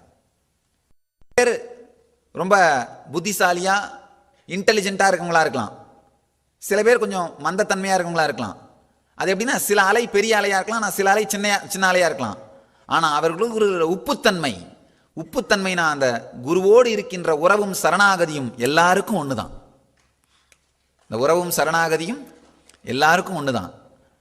சிலது சின்ன அலையாக இருக்கலாம், சிலது பெரிய அலையாக இருக்கலாம். சில பேர் அட்மினிஸ்ட்ரேஷன் பண்ணுறவங்க, அது பெரிய அலை. சில பேர் கிச்சனில் சமைக்கிறவங்க, அது ஒரு சின்ன அலை. சில பேர் செக்யூரிட்டியாக இருக்கவங்க, இன்னொரு சின்ன அலை. சில பேர் பாத்ரூம் கழுவுறவங்க, அது இன்னொரு சின்ன அலை. அந்த மாதிரி அலைகள் சின்னதும் பெருசுமாக இருக்கலாம். ஆனால் எப்படி கடலுக்குள்ளே இந்த உப்பு வியாபித்திருப்பதைப் போல இவர்கள் எல்லோருக்குள்ளும் நானே நிறைந்திருக்கின்றேன். ரொம்ப அழகாக கிருஷ்ண கீதையில் சொல்லுவார், மன்மனா பவமத் பக்தா மத்யாஜீமாம் நமஸ்குரு மாமே வைஷ்யசி கௌந்தேய மத்குருஷ்வமதர்ப்பணம். என்னையே நினைந்து என்னை பற்றியே பேசி எனக்காகவே வாழ்ந்து என் செயலையே செய்பவர்கள் என்னிலேயே கரைந்து நானாகவே மாறுவார்கள். ஆசிரமவாசிகளுக்கு வேற ஒண்ணுமே இல்லையே. அவங்க வேலைக்கு போனாலும் எதுக்காக போறாங்க? இந்த உடம்பை வச்சிருக்கணும். உடம்பை எதுக்காக வச்சிருக்கணும்? சாமி சேவை பண்றதுக்கு. அவ்வளவுதான். எல்லாமே எங்க வந்து முடியுது? இதுல தான் வந்து முடியுது. ஆசையினாலே இயங்குபவர்கள் வைஷ்யர்கள், அச்சத்தாலே இயங்குபவர்கள் க்ஷத்ரியர்கள், கவலையினாலே காரணம் புரியாமலே இயங்குபவர்கள் 4வது வகையினர், ஒர்க்கர்ஸ் கேட்டகரி. ஆனால் இது எதுவும் இல்லாமல் சரணாகதியினாலே பக்தியினாலே இயங்குபவர்கள் மிக உயர்ந்த முதல் நிலை மனிதர்கள். நம்முடைய ஆசிரமவாசிகள் அவங்களுடைய ஆசையும் நான் தான், அச்சமும் நான் தான், கவலையும் நான் தான், அவங்களுடைய இன்ஸ்பிரேஷனும் நான் தான், அவங்களுடைய பக்தியும் நான் தான். அப்படிங்கிறதுனால இவங்களுக்கு தான் இது சரியான ஸ்லோகம். மன்மனா பவமத் பக்தா. அவங்களோட அச்சமும் வேற எதுக்கும் அச்சப்படுறது கிடையாது. நாம் யாருக்கும் குடியல்லோம் நமனயஞ்சோம். அச்சப்படுற ஒரே ஒரு விஷயம் சாமிக்கு மட்டும்தான், வேற எதுக்கும் கிடையாது. ஆசைப்படுற ஒரே விஷயமும் சாமியோட அருகாமை மட்டும்தான், வேற எதுவும் கிடையாது. குழப்பமா இருந்தாலும் சாமி இப்படி சொல்லியிருப்பாரா இல்லை அப்படி சொல்லியிருப்பாரான்னு சாமி சொன்ன வார்த்தையை பற்றி குழப்பம்தான், வேற எதுவும் கிடையாது. இது செஞ்சா சரியா வருமா, அது செஞ்சா சரியா வருமா, அதை பற்றி குழப்பம்தான், வேற எதுவும் கிடையாது. இன்ஸ்பிரேஷனா இருந்தாலும் சாமி சொன்னதுல இருந்து இன்ஸ்பிரேஷன், அவ்வளவுதான். பக்தியா இருந்தாலும் சாமி கொடுக்கிற பக்தி, அவ்வளவுதான். அதனால என் செயலையே செய்து என்னையே நினைந்து என்னையே பேசி என்னிலேயே வாழ்பவர்கள் எனக்குள்ளேயே கரைகிறார்கள், எனக்குள்ளேயே இருக்கிறார்கள். அப்படிங்கிற வார்த்தை ஆஷ்ரமேட்ஸ்க்காகவே சொன்னது, அவர்களுக்காகவே சொல்லப்பட்ட வார்த்தை. எத்தனை சொன்னாலும் சொல்லி முடிக்க முடியாது, எத்தனை வார்த்தைகளாலும் முடிக்க இயலாது. அது காரணம் இல்லாதது. அவங்க ஏன் இங்கே இருக்காங்கன்னு அவங்களுக்கே கூட தெரியாது, என்ன காரணம்னு சொல்லவே முடியாது. ஏன்னா வெளியில் இருந்த வாழ்க்கையோட வாழ்க்கை தரம் பார்த்தீங்கன்னா சில நேரத்தில் கம்மியாக இருக்கும். வெளியிலாவது வீட்டில் வாழ்வாங்க, இங்கே ஓலக்கொட்டாயில் இருக்க வேண்டியிருக்கும், ரூமில் இருக்க வேண்டியிருக்கும். ஃபங்க்ஷன்னா ஓலக்கொட்டாய்க்கு மாறி ஆகணும். அவங்கெல்லாம் போன அப்புறம் ரூமுக்கு திரும்ப வந்தாக வேண்டியிருக்கும், எப்படி வேணால் மாறிக்க வேண்டியிருக்கும். வீட்டிலனா வேறு யாராவது துணி துவச்சி போடுவாங்க, இங்கே இவங்களே துணி துவச்சிட்டு ஆகணும். காலையில் 4:30 மணிக்கு எந்திரிச்சு வந்து சாண்டிங் பண்ணி ஆகணும். ராத்திரி 12 மணி வரைக்கும் கிளாஸ் அட்டன் பண்ணி ஆகணும். வெளியிலையாவது எப்பயாவது டிவி பார்க்கலாம், சினிமா பார்க்கலாம், ஒரு போண்டா பச்சி வாங்கி திங்கலாம், மாசா குறுக்குறு வாங்கி குடிக்கலாம்.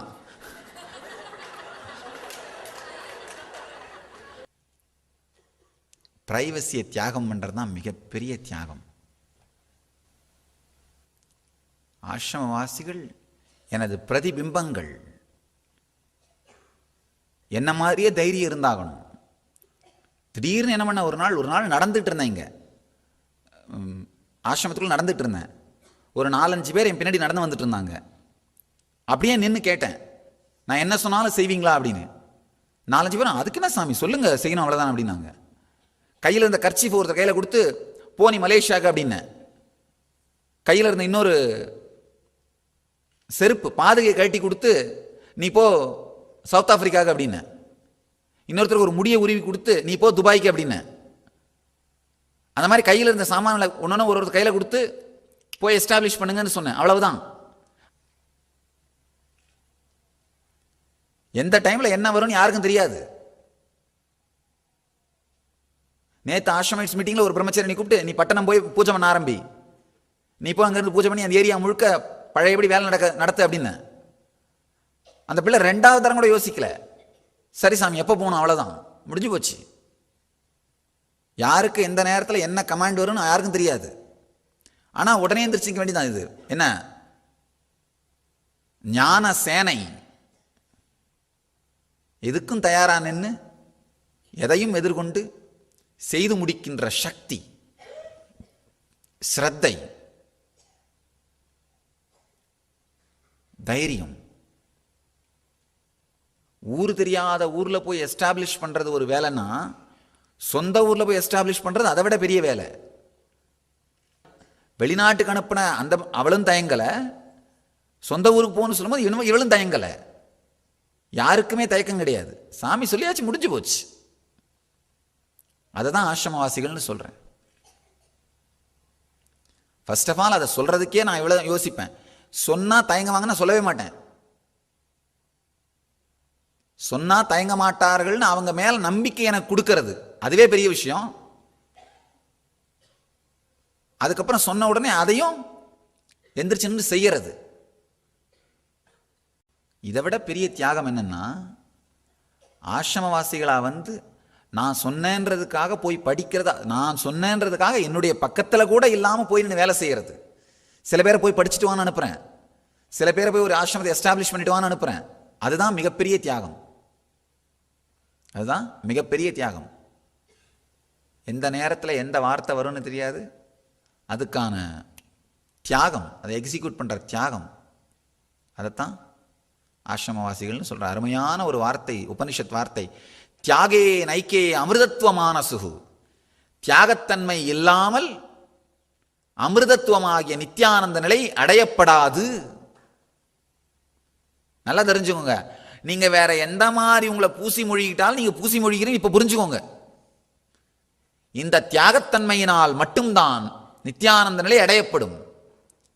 மனக்காக மற்றதை தியாகம் பண்ணது மட்டும் இல்லாம என் வேலைக்காக என்னையுமே தியாகம் பண்றது. தியாகத்தின் உச்சி.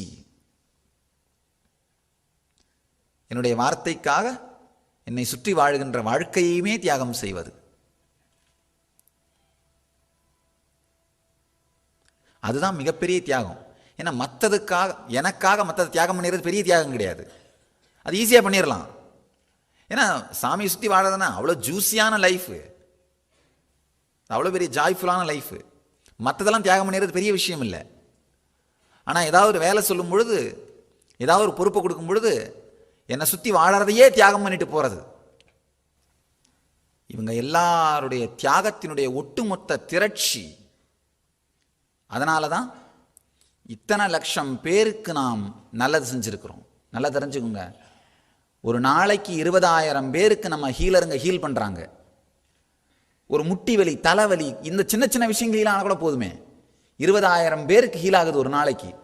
இது இல்லாமல் பல லட்சக்கணக்கான மக்கள் நம்முடைய புத்தகங்களை படிப்பதன் மூலமாக மென்டல் ஹீலிங் ஆகிறாங்க. மன ரீதியாக துக்கத்திலிருந்து வெளியில் வராங்க, ஆனந்தமயமாக வராங்க. இன்னும் எத்தனையோ ஆயிரக்கணக்கான விஷயங்கள் நடக்குது.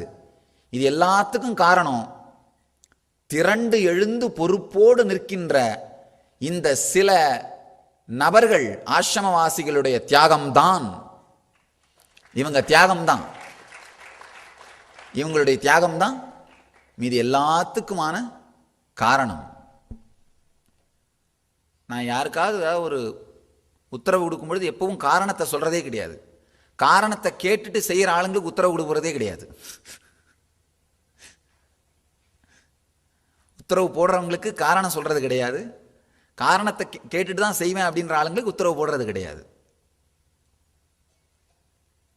காரணம் இல்லாமலேயே வார்த்தையை வாழுபவர்கள் அவங்களத்தான் ஆசிரமவாசிகள்னு சொல்றேன். பெரிய புராணத்தை எழுத ஆரம்பிக்கும் பொழுது சுந்தரர் மிக அருமையாக ஆரம்பிக்கிறார். முதல் வரி தில்லைவாழ் அந்தனர்தம் அடியார்க்கும் அடியேன்னு சொல்றாரு.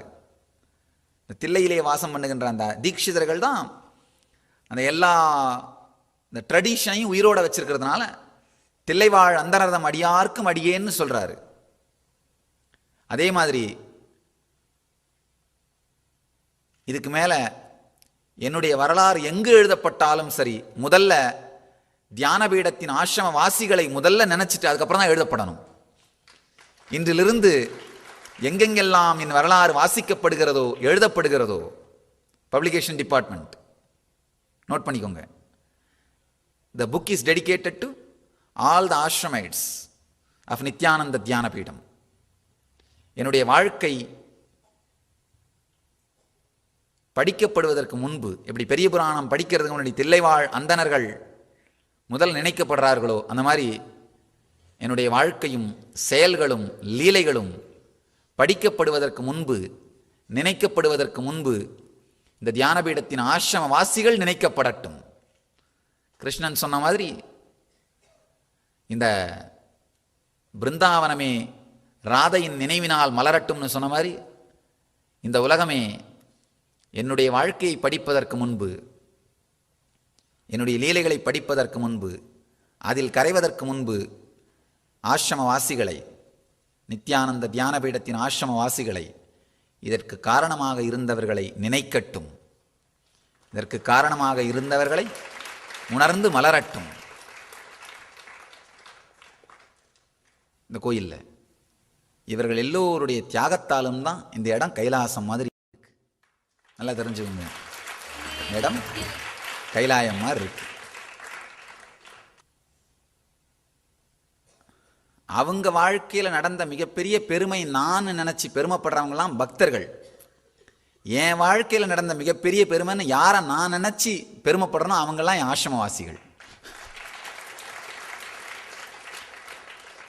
உங்க வாழ்க்கையில் நடந்த பெருமைன்னு என்ன நினைச்சு பக்தர்கள் பெருமைப்படுறாங்க. ஆனா என் வாழ்க்கையில் நடந்த பெருமைன்னு எனது ஆசிரமவாசிகளை நினைத்து நான் பெருமைப்படுகின்றேன்.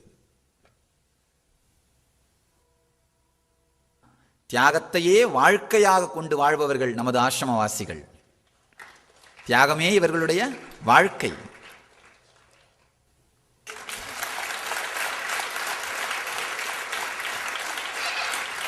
பவர் ஆஃப் இன்ஃபினிட்டியா எக்ஸ்பிரஷன் நடந்ததுனால தொண்டர்களும் அதே ஸ்திரத்தோடு, அதே இன்டென்சிட்டியோட, அந்த தியாகத்தோடு இறங்கி வந்திருக்கிறார்கள். சாமி எப்பவுமே சொல்லுவேன், ஆசிரமைட்ஸை கிண்டல் பண்ணும் பொழுது மேலேருந்து இறங்கி வரும்போது, விதி கெட்டதுங்களா மதி கெட்டதுங்களா வாடா கிழ போகலாம் அப்படின்னு சொல்லி கூப்பிட்டோம் போல, அதனால தான் விதி கெட்டது மதி கெட்டதமாகவே வந்துருச்சு அப்படின்னு சொல்லி கிண்டல் பண்ணுவேன். நல்லா புரிஞ்சுக்கோங்க, விதி கெட்டதுனா விதியை அறுத்த ஜீவன் முக்தர்கள். மதி கெட்டதுன்னா தான் தனியா நினைக்கின்ற அந்த அகங்கார மதி கெட்டதுகள். 3 காலத்தாலே கட்டுப்படுத்துகின்ற விதி கெட்டதுகளும் 3 குணத்தினாலே கட்டுப்படுத்தப்படுகின்ற மதி கெட்டதுகளும் தான் எங்கூட இறங்கி வந்திருக்கு. இவர்கள் எடுத்த பொறுப்பினால்தான் பலாயிரக்கணக்கான மக்கள் ஜீவன் முக்தர்களாக வாழத் துவங்க இருக்கிறார்கள்.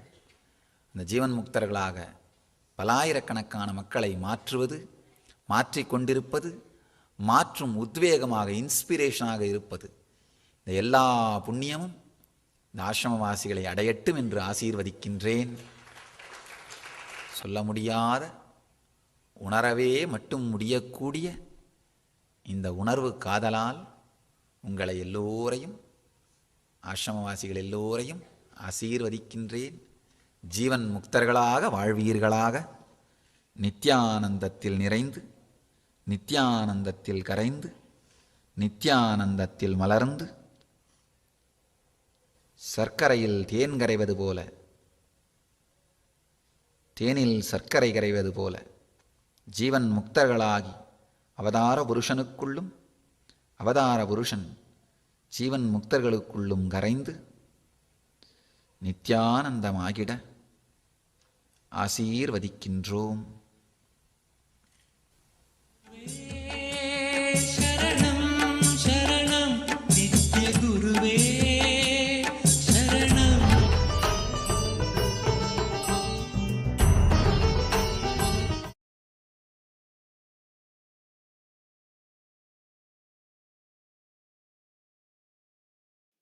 The essence, I'll just share with you all what clicked with me or what I understood, grasped from the video. In this whole video, so beautifully, Swamiji is saying that how Adinavasis, those who live around Swamiji, they're all the people who have given up their individual identity, and people who are ready to give up that identity and tell yes to Swamiji without having to be given the reason, without having to be told. The Swamiji was saying beautifully, one of the most thing that people are afraid to sacrifice or people are afraid to give up is the ability to completely trust someone, the ability to completely give their life openly and ready to be able to run in the speed of someone else. And somebody was saying that every single Adinavasi are the people who have given up they all can do contribution from outside, whatever, like what a devotee may offer, like that. But being able to give their very life itself, like without knowing what will happen next, just having Swamiji as a source, that I was able to relate with that one thing so much, because for all of us, our whole life, Swamiji is the source of everything. Whether when Swamiji tells it, that's all, it's done. Or whether when we do something, it is for Swamiji. And when Swamiji tells something, that exactly is what we start manifesting as our reality. And even as living the life, actually, all of us have some other purpose in our life. We live, like maybe you want to earn more money, you have this, you have that, but you're always caught up in a very narrow minded thinking. You have only certain limited cognition about yourself and you experience yourself as only that. So you miss out on experiencing the sweetness of the whole existence itself. And many people who try to live the spiritual lifestyle all by themselves, actually it's nearly impossible, because the society around you doesn't allow you to do so. How much ever you struggle, there will be always struggles. You might be struggling to live it. But living around an avatar, like how Swamiji beautifully explains it, it's like sugar melting in honey, just dissolving in honey. It's too sweet. See, if you're trying to live an enlightened lifestyle on your own, it's like you're a sugar crystal. You by yourself might be a sugar, but you never get to enjoy that sweetness. But living around the avatar, living around a living incarnation, it's just too sweet, too sweet, because you get to experience the sweetness, the joy, the bliss, selfless sacrifice, love, unconditional love. That's why if you see in every Kailasas of Swamiji, irrespective of your caste, irrespective of your gender, irrespective of your religion, race, irrespective of everything, you are warmly welcomed. You are just showered with so much of love from Swamiji. You might be any type of a person. Swamiji doesn't discriminate. Swamiji doesn't There is absolutely, actually, I forgot about this way of partiality, discrimination, everything after coming and living around Swamiji, because there's absolutely no life with no jealousy, no partiality, no bias based on anything. Completely just unconditional love. And that love inspires you and makes you to be integrated. So I'm so excited. These 3 videos, what you've been playing for the last 3 days, so sweet, so juicy, and just listening to these videos, just watching these videos. Swamiji has declared about Kailasa in 2008. Actually, this is a proof that this is not something new. Swamiji has been very clear with what his mission is from the very young age. That's why even to this day, we're able to say at the age of 3, Swamiji did his Chaturmasya. These are all actually proofs how he was very clear about the purpose of his incarnation itself. From the childhood, each of the activities, each of the records, evidences that we are able to see. It's just too amazing. I feel so blessed that we have got an opportunity when the avatar is in this physical plane. We are getting to experience him. We are getting to have his darshan. We are getting to listen to the messages directly from him. And we are getting to live around him. This is just so beautiful. And on October 1st, 7 p.m., we are going to have the very first message directly from Swamiji after the great pause.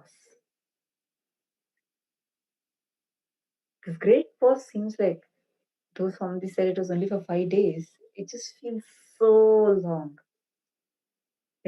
The way how the messages come, see, understand. Each one of you who are watching it today, on October 1st, 7 p.m. Indian Standard Time, we are going to be having the live darshan and a surprise revelation announcement and a very powerful initiation from Swamiji. It's going to be happening on the auspicious night of Paurnami, which is the full moon day. So I'm really excited for it. All of you who are watching this now, please do share this message with all your friends and get ready. October 1st, 7 p.m. Indian Standard Time.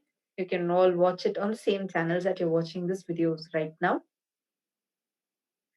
Now, just to announce about the upcoming votes of Kailasa. So we are having the first ever voting system where Hindus, in a very democratic way, with responsible democracy, decide about Hinduism. Decide what is in Hinduism, what all are Hindu practices and what is not. Where all of us together vote and decide what needs to be done. This responsible democracy is where you are not just blindly just going and just voting for namesake. Yeah, I just go and press one button. No, you are educated what is right, what all are the pros and cons of each choice you're going to be making. All the information is provided to you and you are encouraged to do the voting. We are having this voting on October 25th. And right now, so what is this voting going to be on? The voting is going to be on deciding whether non-vegetarian diet should be part of Hinduism, meaning should it be made as a regular food, or should it be allowed just ritualistically, or should it be completely banned once for all? So what is your choice? What do you feel? Why do you choose what you choose? Take a few moments now and tweet it with the hashtag Kailasa Votes and hashtag veg or non-veg. And you would also receive our live responses to your tweets.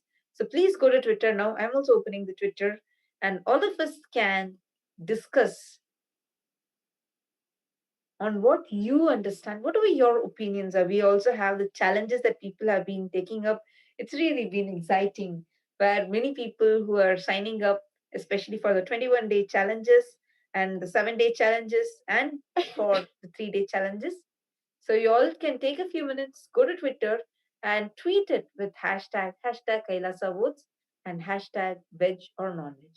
And each of you can tweet your opinion, your view. What is your stand on this? And if you have any questions as well, if you are not sure, or if you do not know, if you want some more references, or if you have some doubts, you all can go to Twitter and tweet your opinion with hashtag Kailasa Votes, hashtag veg or non-veg right now on Twitter.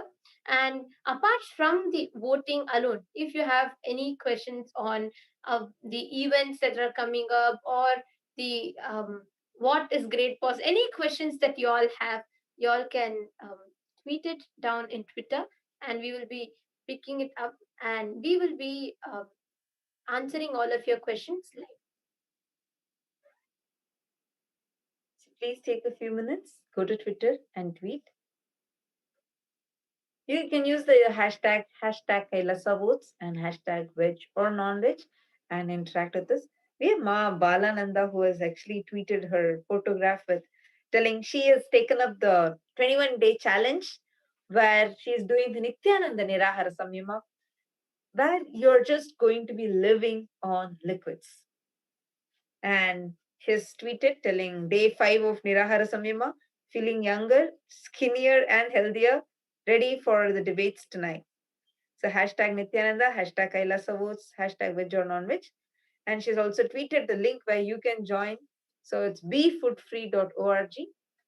Now this topic actually, the topic of veg or non-veg, like it's a very huge topic. People, and it's one of the most debated topics as well. Many people have lots of people have lots of dilemma, or people are not sure as to what the impact of non-veg is, what is the impact of eating it. Some people feel they are addicted to it, and there are lots of about this that goes on, and many people have lots of questions. So today we are all taking any questions that you all have, especially coming to this topic of veg and non-veg. Many people tend to have their ideas or opinions, because some people do feel that, oh, maybe non-veg, I have heard that even in Hinduism people eat non-veg, all of that. So yes, you all can post any questions that you all have. You all can feel free to post it with hashtag veg or non-veg and hashtag Kailas Votes. and like we talk about this particular subject, and if you're someone tuning in new and you're wondering what is this veg or non-veg thing about, see, many of us are understanding. Okay, there's one big question about people thinking, isn't it wrong to kill plants? No, you're talking about killing animals and animal suffering. So if that's the reason why you don't want to eat non-veg, then what about killing plants? Don't you think plants suffer? Somji answers this so beautifully. Somji explains how when you are consuming the non-veg diet, what is happening? When you kill the animal suffers. It goes through the pain, and that pain is stored in its muscle memory. It's like all the hormones that are released when the animal is dying.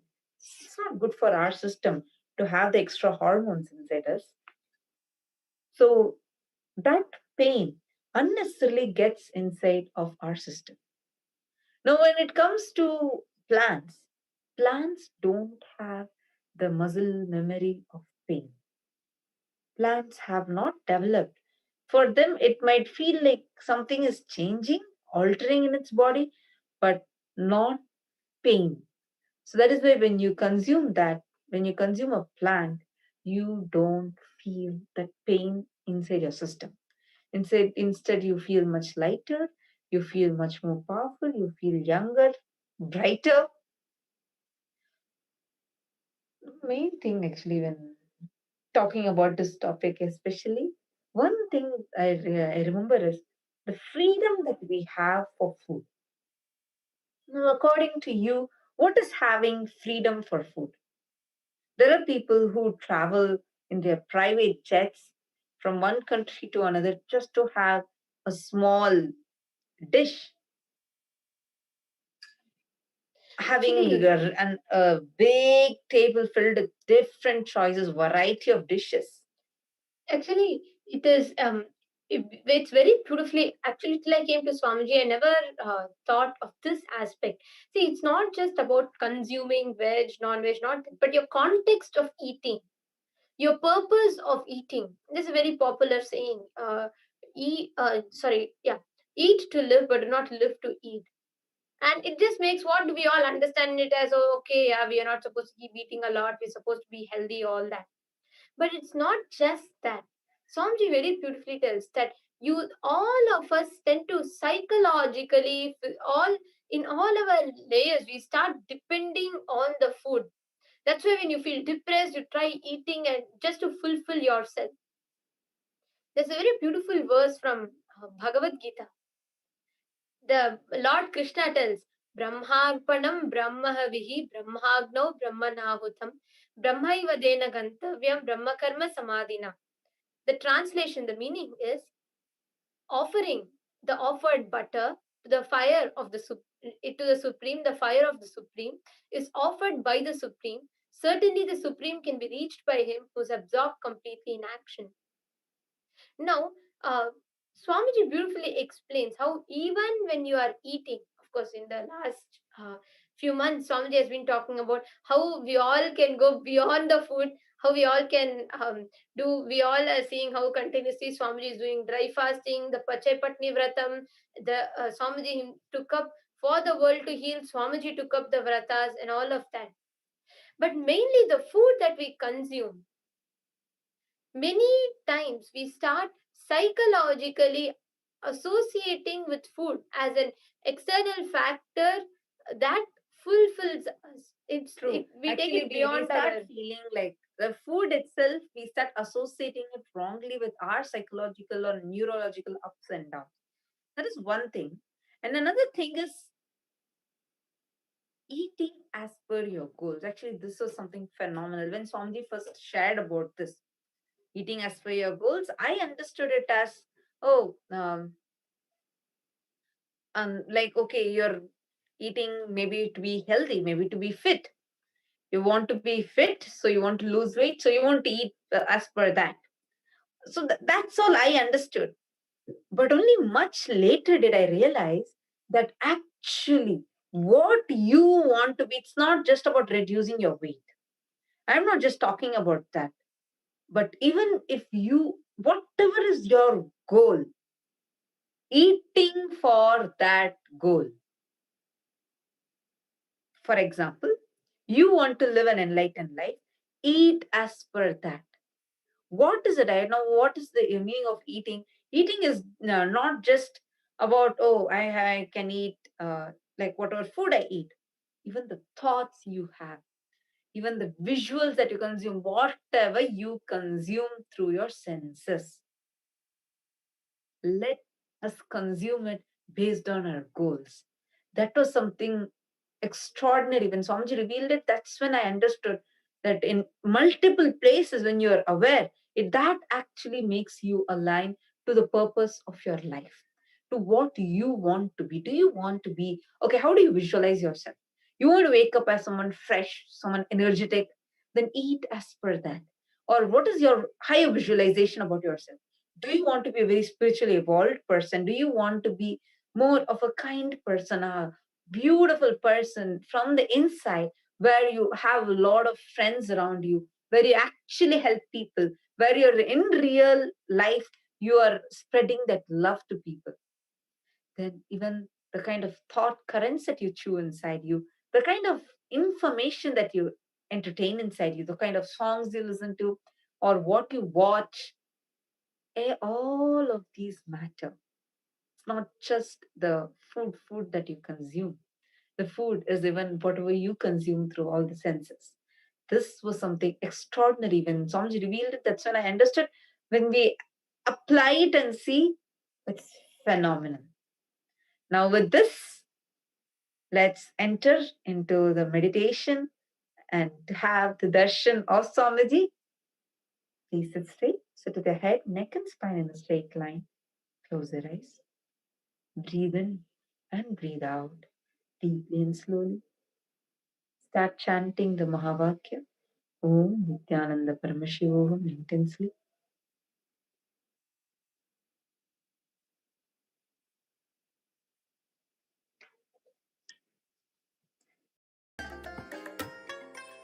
I bless you all. Let you all open all your three eyes and manifest the powers of Mahasadashiva. Om Nithyananda Paramashivoham. Om Nithyananda Paramashivoham. Om Nithyananda Paramashivoham. Om Nithyananda Paramashivoham. Om Nithyananda Paramashivoham. Om Nithyananda Paramashivoham. Om Nithyananda Paramashivoham. Om Nithyananda Paramashivoham. Om Nithyananda Paramashivoham.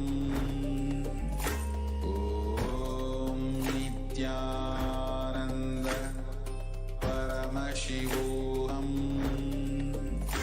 Om Nithyananda Paramashivoham. Om Nithyananda Paramashivoham. Om Nithyananda Paramashivoham.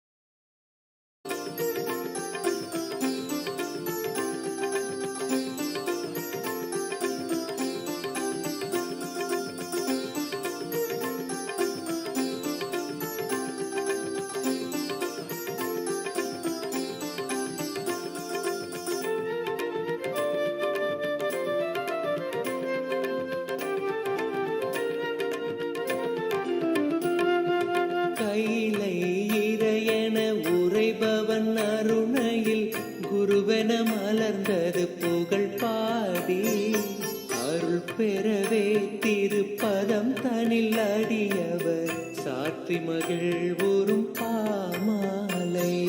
Nityananda குரு நித்யானந்த குரு நித்யானந்த சத்குருவே. நித்யானந்த குரு நித்யானந்த குரு நித்யானந்த சத்குருவே. அகமே நிறைந்த M Annamalai வேந்தனே, Jegam போற்றும் M ஆனந்த நித்யனே, சாற்றும் இப்பாமாலை ஏற்றமை காப்பாயே.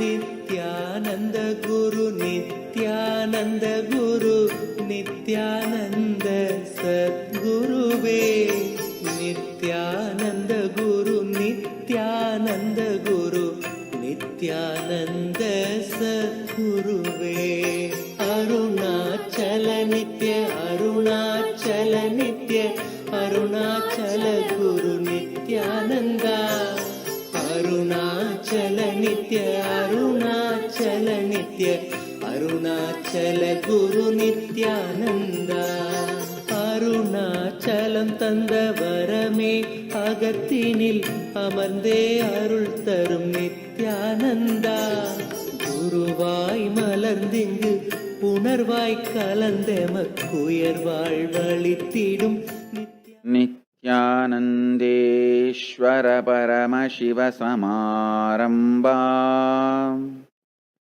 नित्यानन्देश्वरि पराशक्ति मध्यमाम् अस्मदाचार्यपर्यन्ताम् वन्दे गुरुपरम्पराम्.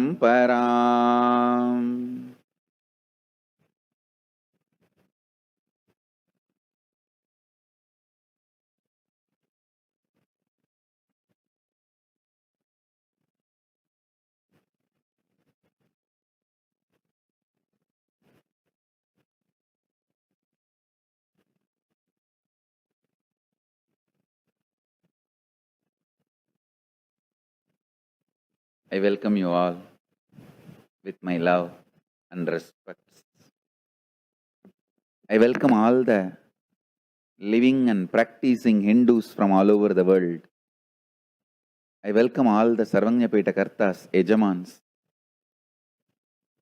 manifestors, Sarvabarityagis, Srimahans, Mahans, Kotari Tanedar, visitors, viewers, Kayakalpa Yoga participants, Kailasas E-Gurukul students, Kailasas NHU students, Kailasas ministers, ambassadors, diplomats, e-diplomats, citizens, consulate generals and supporters, Mantreshwaras, Vidyeshwaras, Ganeshwaras, Lokeshwaras and Astreshwaras, Paramashiva Ganas and Paramashivoham season 12 participants. I welcome all of you with my love and blessings. Today is the third day of Ananda Venkateshwara Swami's Talakatla Brahmotsavam.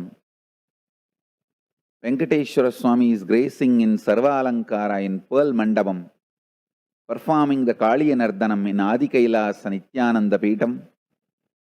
We will now offer our worship at the feet of Sri Ananda Venkateshwara Swami first, and then enter into the Satsang.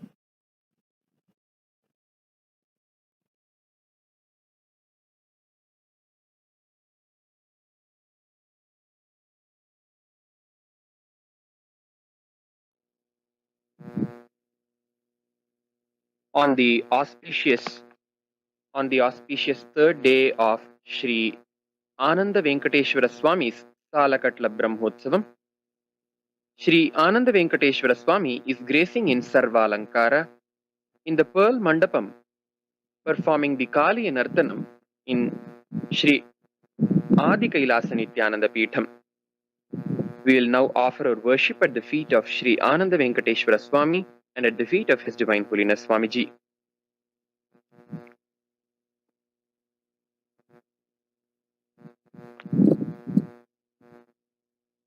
मुखे चारुहासं करे शङ्खचक्रं गले रत्नमालां स्वयं मेघवर्णं तथा दिव्यशस्त्रं प्रियं पीतवस्त्रं धरन्तं मुरारिं भजे वेङ्कटेशम्. अथ धूपः. ॐ धूरसि धूर्वधूर्वन्तन्धूर्वतयोऽस्मान् धूर्वति तन्धूर्वयं वयं धूर्वामस्त्वं देवानामसि सस्मितमं पप्रितमं जुष्टतमं वह्नितमं देवहूतममहृतमसि हविर्धानन्दृगंहस्वमाह्वार्मित्रस्य त्वा चक्षुषा प्रेक्षेमा भेर्मा संविक्था मात्वा हि गुंसिषम्. ॐ श्री श्रीदेवी भूदेवी समेत श्री आनंद वेंकटेश्वर स्वामिने नमः धूपमाघ्रापयामि।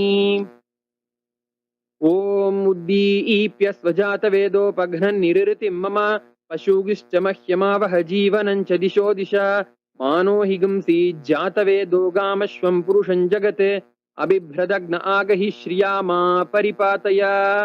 ओम श्री श्रीदेवी भूदेवी समेत श्री आनंद वेंकटेश्वर स्वामिने नमः एकहारती दीपं संदर्शयामि। ओम अमृते अमृतोद्भवे अमृतवर्षिणि अमृतं श्रावय श्रावय स्वाहा। ओम श्री श्रीदेवी भूदेवी समेत श्री आनंद वेंकटेश्वर स्वामिने नमः नानाविधानि नैवेद्यानि निवेदयामि। ओम सर्वस्याप्त्यै सर्वस्य जित्यै सर्वमेव तेनाप्नोति सर्वं जयति। ओम विना वेंकटेशं ननाथो ननाथः सदा वेंकटेशं स्मरामि स्मरामि। हरे वेंकटेश प्रसीद प्रसीद प्रियं वेंकटेश प्रयच्छ प्रयच्छ। ओम श्री श्रीदेवी भूदेवी समेत श्री आनंद वेंकटेश्वर स्वामिने नमः सर्वदेव देवी स्वरूपाय भगवते श्री नित्यानंद परमशिवाय नमः सर्वोपचार पूजार्थे सर्वापराध क्षमापणार्थे समस्त मंगल प्राप्त्यर्थे मंगल नीराजनं संदर्शयामि रक्षान् धारयामि। श्रीवैकुंठ विरक्ताय स्वामी पुष्करिणी तटे रमया रममाणाय वेंकटेशाय मंगलम्।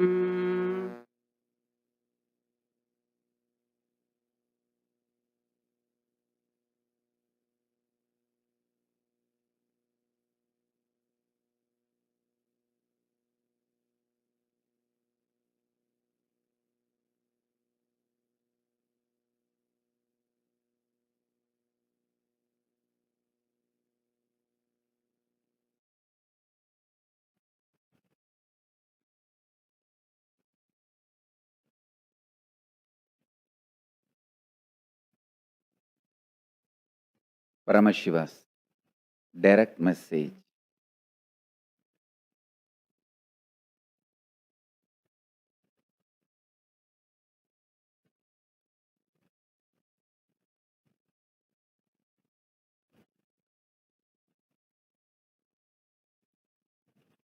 The pure space of peace manifests only from oneness. The moment Dvandva comes to exist, the fear or greed becomes the cognized reality. Never allow the Dvandva, Dvaita, as cognized reality, even if it is objective reality, because cognized reality is the decision maker, game changer about your objective reality. There are 3 levels of reality: objective reality, subjective reality, cognized reality. The cognized reality changes the quality, quantity, definition, perception, experience of subjective reality that naturally changes the objective reality perceived by us. Understand?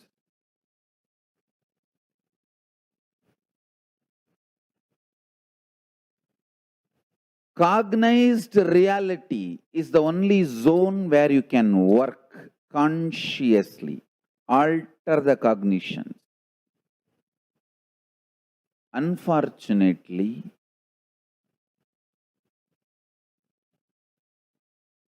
instead of working on the cognized reality, you go on working on objective reality. understand the ideas which makes you work on objective reality. Showing objective reality is your first priority is what I call pious fraud.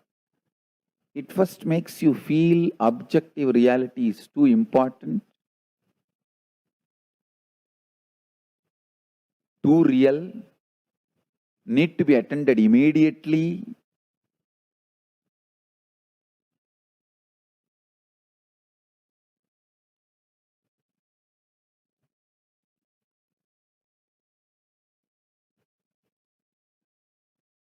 Listen carefully.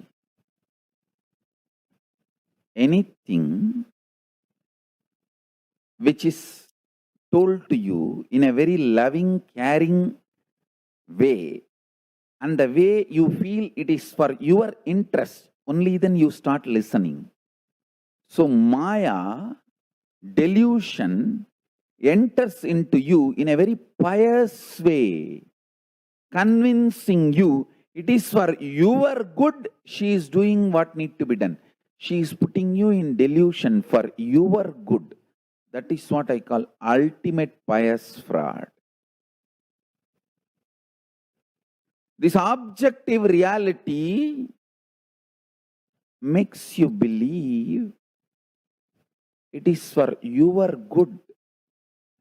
You are asked to make certain decisions, live certain kind of a lifestyle, made to move in certain ways. Oh God, the sons of devils, the so-called chaos instigators of society. Understand?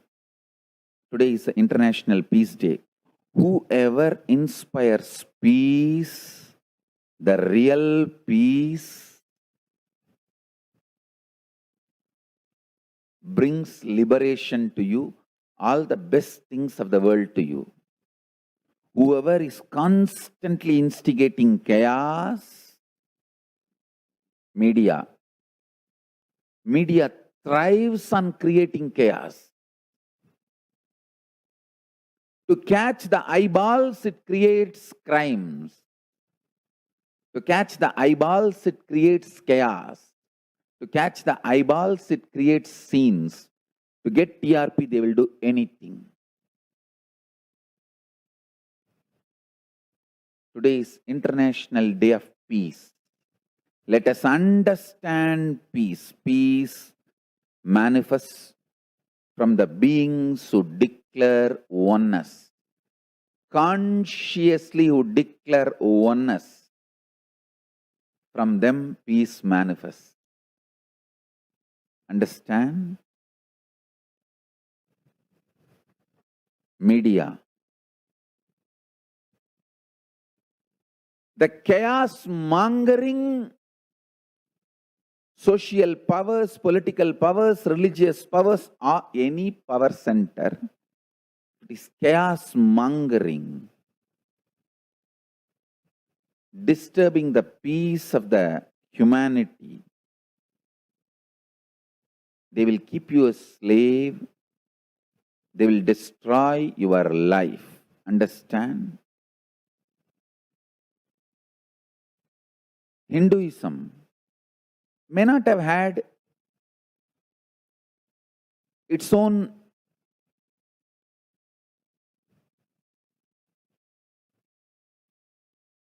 criminal strategies to create chaos in the world and retain its land or accumulate more land, but it is the most beautiful religion for human beings, which can really give you ultimate peace. I tell you, the only religion never supports terrorism or conversion. See, physically killing someone is terrorism. Mentally killing someone in course of time is conversion. Conversion is like your son, daughter, the third generation is killed. Terrorism like killing immediate human, Killing the human beings who are in front of you directly, immediately is terrorism. Killing the human beings who are going to come, like you convert the father, then the son becomes not only born convert, and he gets more involved in your religion. By the time the grandson comes, he becomes fanatic and he starts converting others. Understand? Conversion and terrorism is one and the same. Just time gap.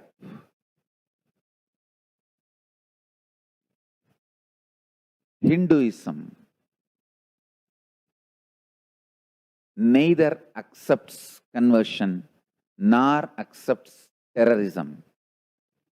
Not only ideologically, even practically. Understand? Not only in its constitution, even in practical purposes. The ecosystem generated is so true to peace. Understand? Many religions in their book, it's all about peace. But in the ecosystem they created has nothing to do with peace. It is just making peace, peace, peace. Understand? We Hindus, not only in our constitution we talk about individual peace, societal peace, global peace, even the ecosystem we created is all about peace. It's all about contribution. It's all about oneness. It's all about extreme joy, ecstasy, spiritual bliss, enlightenment. Understand?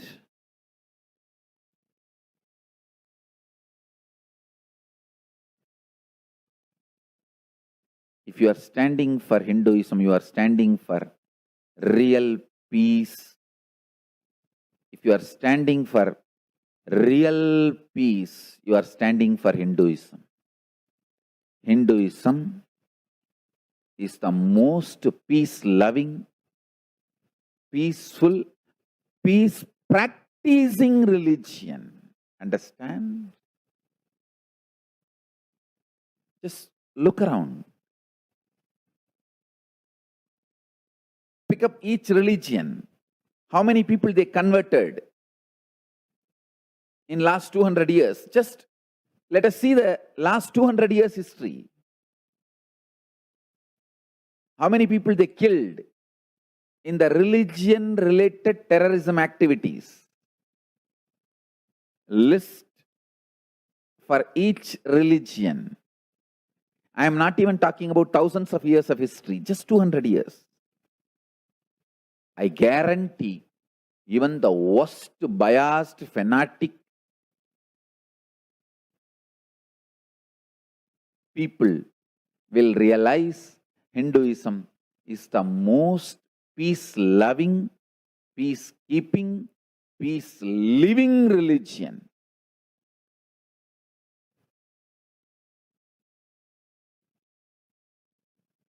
With joy and bliss, tremendous pride for being living and practicing Hindu. I bless this world. Loka samasta sukhino bhavantu. Let the whole world be happy, blissful. Every chanting, every prayer in Hinduism ends with Shanti, Shanti, Shanti 3 times. Means peace, peace, peace. Hinduism is the real religion. Loving peace, living peace. Individual level, social level, global level.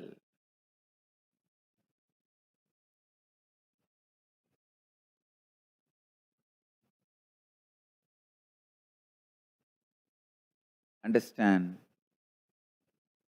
Hinduism lost all its 56 nations, 200 states, 10,000 kingdoms, samsthanas, is not a loss to Hinduism, it is a loss to planet Earth, human beings. Wherever Hinduism is practiced, kept alive, the ideal of global peace is kept alive. Just do this one simple statistics. You yourself study, Google and study. Take the top 10 religions and list how many people they converted in last 200 years, how many people they killed. List for each religion. I can be 200% sure you yourself will realize Hinduism is the most peace-loving and peace-living religion, neither conversion nor terrorism. Neither conversion nor terrorism. Being the supreme pontiff of the most peace-loving, peace-living religion, I give you all my blessings on this International Peace Day. Understand, it is we Hindus need to keep the global peace as a living possibility, and we need to make this global peace as reality. Just talking about global peace will not work. Working for global peace only is the responsibility of the real living Hindu. Anyone who wants to claim themselves as a Hindu or practicing Hindu should work for global peace. Global peace is our responsibility.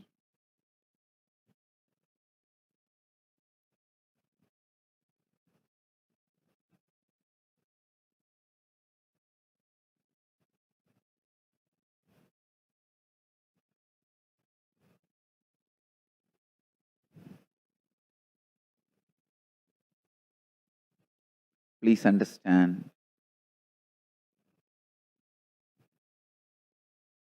for all the living and practicing Hindus all over the world, I have a sincere request today. On this International Day of Peace, 21st September 2020, let us all take the responsibility for global peace. Understand?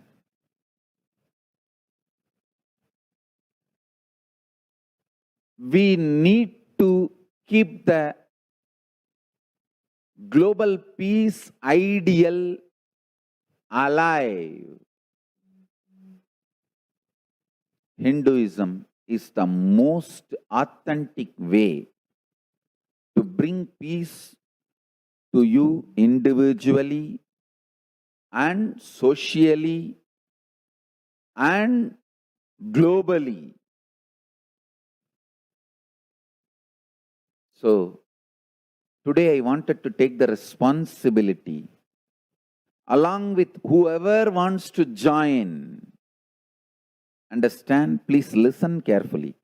This is my invitation to all the living and practicing Hindus who want to be part of this global responsibility to bring global peace as a reality. All the great ideals like no conflicts, living without conflicts, living without terrorism, living peacefully, living without aggression, physically or mentally, living with individual peace and making global peace as reality. For this, I am launching a project today.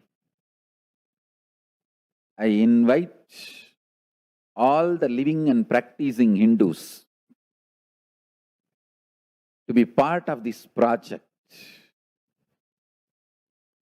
Listen carefully. Many countries all over the world allow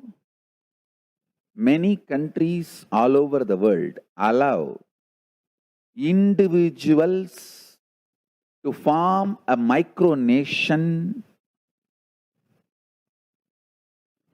Constitutionally, those countries give freedom.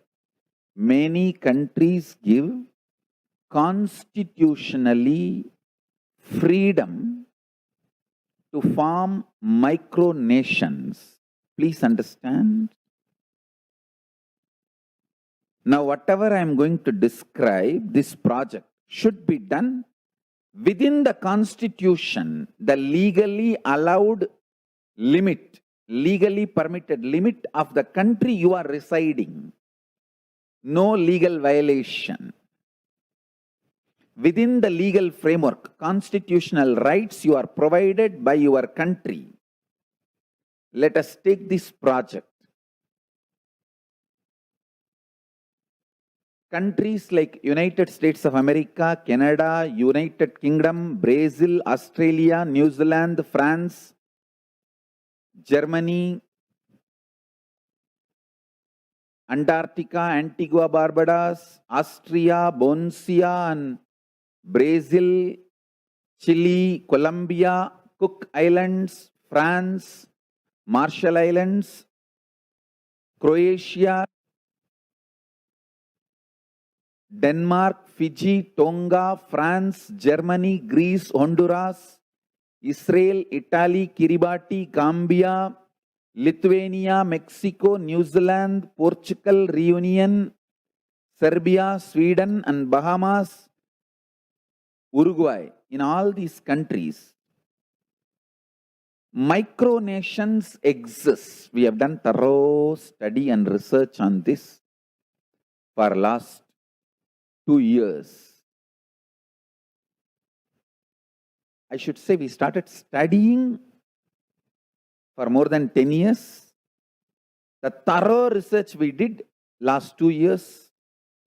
We have a legal opinion of the top-notch lawyers of each of these countries. Written legal opinion. With the Supreme Court judgments of those countries. In all these countries, micronation is a legitimate entity allowed to exist. See, some countries don't allow in the world. Some countries allow micronations to exist. Some countries not only allow, they even recognize. This countries list which I read out, 40 countries, they allow micronations to exist. All living, practicing Hindus, my disciples, devotees, I request all of you to form as many micronations as possible. We will guide you, support you for the purpose of bringing global peace. The purpose of these micronations getting formed all over the world, global peace. By next year, International Peace Day, we want to make 1008 micronation entities all over the world, and the union of this 1008 micronation entity will be the macronation Kailasa.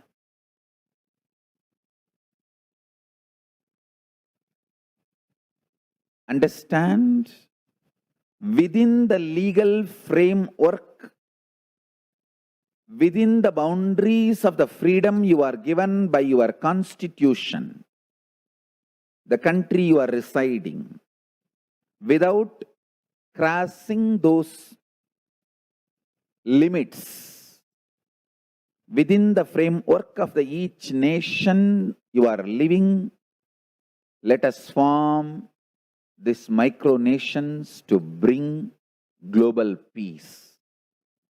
Today is International Day of Peace, 21st September 2020. Let us take this project, whoever wants to be part of this project, by sharing time, treasure, talent. Please contact Ma Jnanatma, who will be the lead for this project. I have 2-minute video clip introducing this project and how it is going to bring global peace. Please watch it. Micronations. What are micronations? Micronations are groups of people who declare themselves as countries. Micronations have obtained de facto recognition through negotiations and visits with ambassadors from some countries. Micronations can be considered sovereign nations and recognized as such. Wikipedia lists 80 plus micronations established in more than 40 countries. You cannot create a micronation of Kailasa in your city or state in adherence to the local law of the land and become its founding father. Sangha members who group together to establish a micronation of Kailasa in your city or state become the founding fathers of that micronation. Our ancestors created Hindu temples. It is time for us to create Hindu nations. Kailasa envisions to have 2,000 micronations. Kailasa inspires everyone to claim your Hindu-centric freedom in adherence to the local constitutional laws of your country. All the micronations of Kailasa form Kailasa, the macronation. Kailasa is a parliamentary monarchy of macronation with multiple micronations spread around the world. You can now create a micronation of Kailasa. Sign up to be guided into a step-by-step process. tinyurl.com/Kailasa micronations.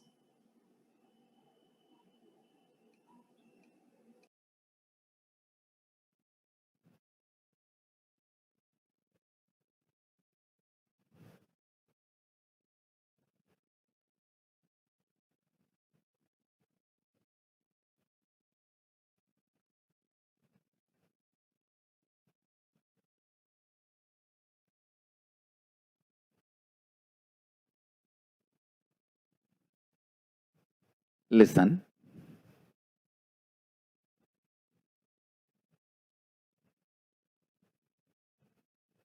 Best way to bring global peace is to start working for it.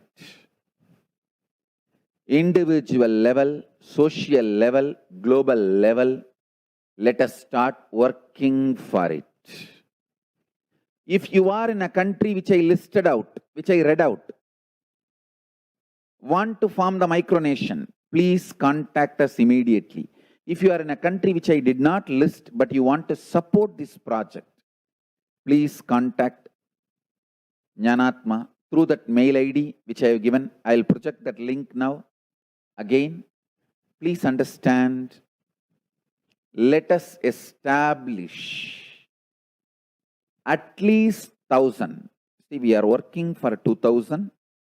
We already listed the living, practicing Hindus who are going to be part of this micronation, the founding fathers of micronations all over the world.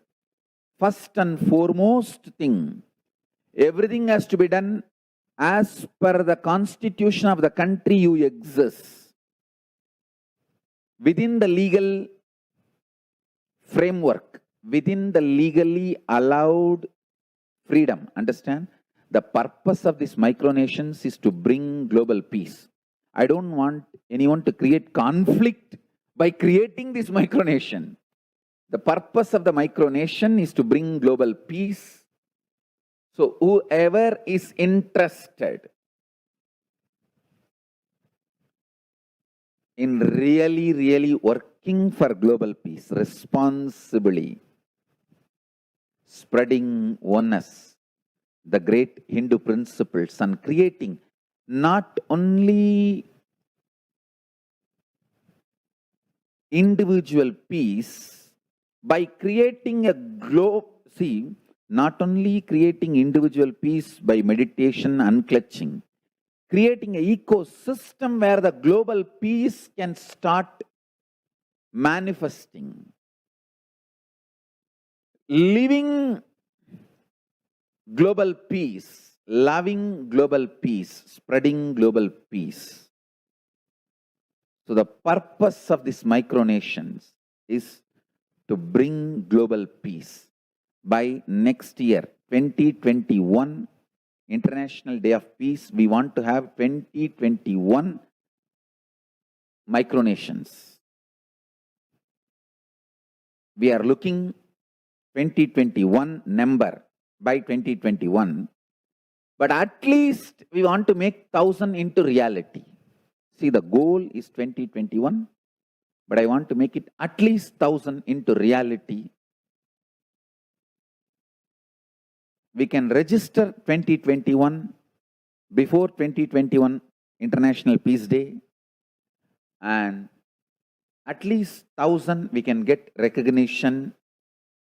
All that it is possible. September 21st, 2021, Tuesday, is the timeline for us to make 2021 micronations Kailasa. Kailasa micronations all over the world. So I welcome everyone who is interested in individual peace and global peace to take this responsibility and be part of this great mission. Work for global peace. Work for global peace. This is going to be the movement for global peace. Let's do it.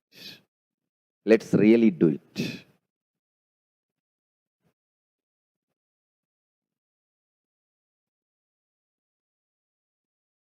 Last 26 years I am working for reviving the enlightened civilization. 10 years we are studying very seriously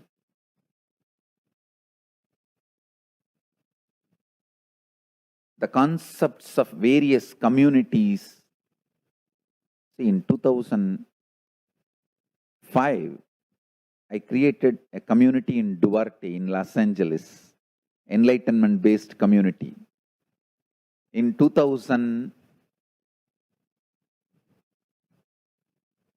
I started creating a community, and 2001 made a center for that community in Erode, Tiruchengodu, and 2002 in Bidadi, Bangalore, Adikailasa, 2003 end in Hyderabad, 2004 multiple places all over the world, 2005 in Los Angeles Duarte Ashram. Please understand, I am working on this for last 26 years. Now we have mastered this science. We have become expert in this science.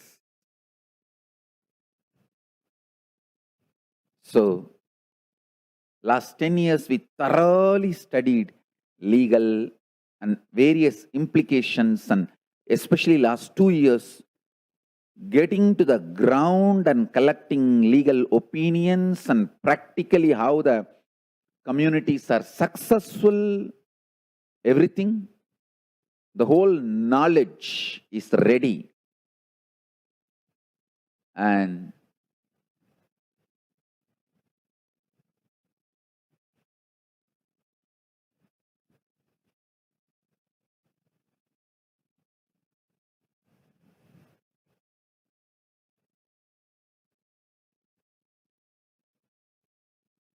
I request, welcome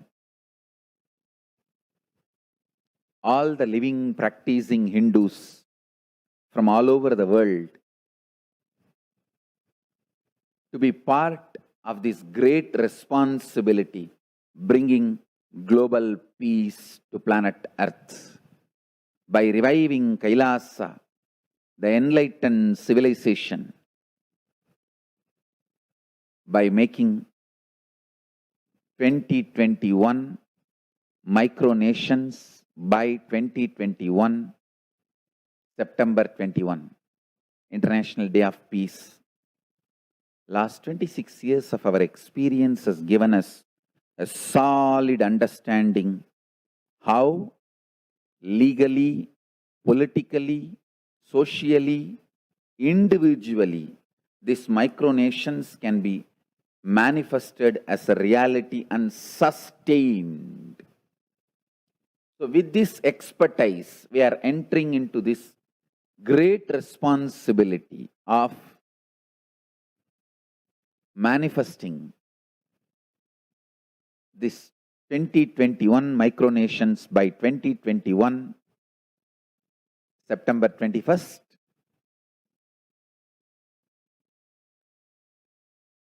I welcome all of you, whoever wants to be founding father of Kailasa, the micronation.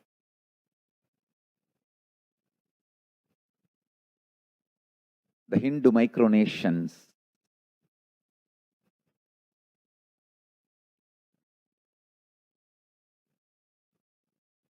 should be formed all over the world.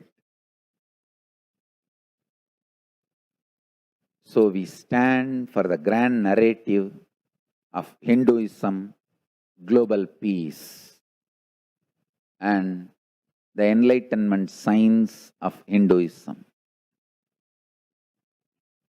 I have so much to tell. Let us start working. Let us start working. I'll give you elaborate, detailed understandings in further satsangs to form these Hindu micronations all over the world. Hindus have the responsibility to bring global peace. So you can also throw a challenge. See, if you are making a Hindu micronation, you can throw this challenge to each one, your friends, family, 10 people. Let them participate in the challenge and then create, let them send a challenge to others. So first, I am nominating Kumar Swaminathan on his birthday. Kumar Swaminathan, birthday blessings for you. And I am giving you the challenge and nominating you for making Kailasa, Hindu nation, Hindu micronation,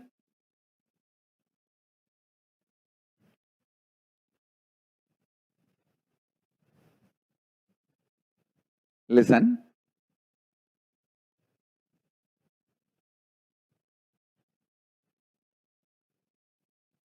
Listen sincerely.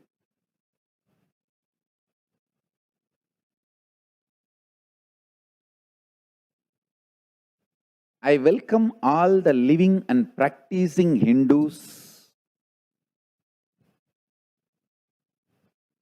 to become founding fathers of Kailasa micronation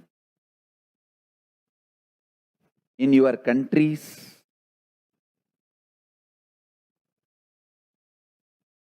You can also make a challenge, like how they made ice bucket challenge and all that. We can make a challenge. You form Hindu micronation and claim, I am the founding father of the Hindu micronation Kailasa.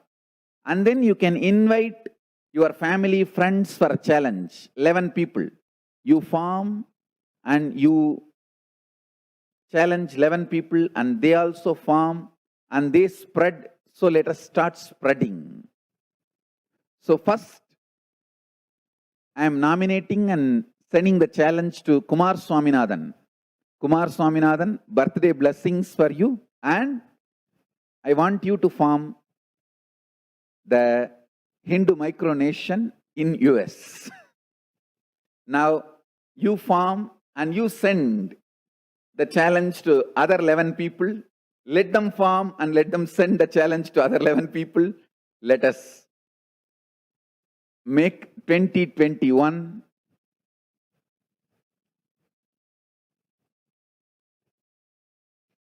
Hindu micronations by 2021 International Peace Day. Let's start working. I bless you all. This project is my message on this International Day of Peace.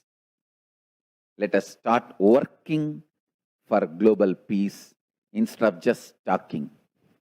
The work we do will talk for us. The talk we do will not work for us. This is the message. The work we do will talk for us. The talk we do will not work for us. So with this, let's move to Paramashiva Gana's session. I should say that first I am nominating Kumar Swaminathan, but I am nominating all the Paramashiva Ganas and all my initiated disciples, whoever feels I am your Guru. I am initiating and challenging, appointing all of you to be the founding fathers of Kailasa Hindu micronation. Start forming, start becoming part of this global peace wave. I can name one by one everyone. Sharmila Rajendran, Uma Balaji, Swatantra Priyananda, Sri Asudoshananda. I can name all of you in front of me in the camera. I can name each one of you. Veda Swarupananda, Sumati Enal, and Hari and Bhakti Vasyananda.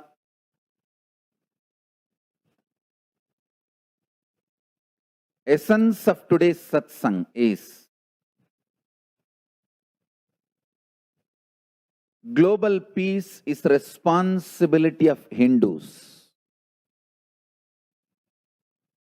We living, practicing Hindus, not only we should achieve the individual peace through unclutching yoga, meditation, we should also create an ecosystem where the global peace starts manifesting. This Kailasa Hindu micronation is the enlightenment ecosystem. I request every living, practicing Hindu to manifest, do it. So the global peace can manifest from these Kailasa Hindu micronations all over the world. If you are living in a country where the constitutionally, legally you are allowed to form micronations, already micronations exist, please start forming Hindu micronation called Kailasa. I wanted to repeat, the purpose of this micronation is to bring global peace. So don't create any conflict while you are forming this micronation. Only if the law of your country, the constitutional rights of your country allows form this micronation. Today, I am listing out all the countries where micronations exist. See, there are some countries don't allow micronation. There are some countries allow micronations to exist. There are some countries not only allow the micronation, even they recognize the micronation. So, based on the constitutional right your country provides, legal freedom your country provides, create the micronation. Only if your country allows the micronation's existence, please form it. I appoint even Priyamaya and Shivayoga. Shivayoga, why you are laughing? Come on, form a micronation, Hindu micronation. I am challenging Priyamaya and Shivayoga also. So you guys can be founding mothers.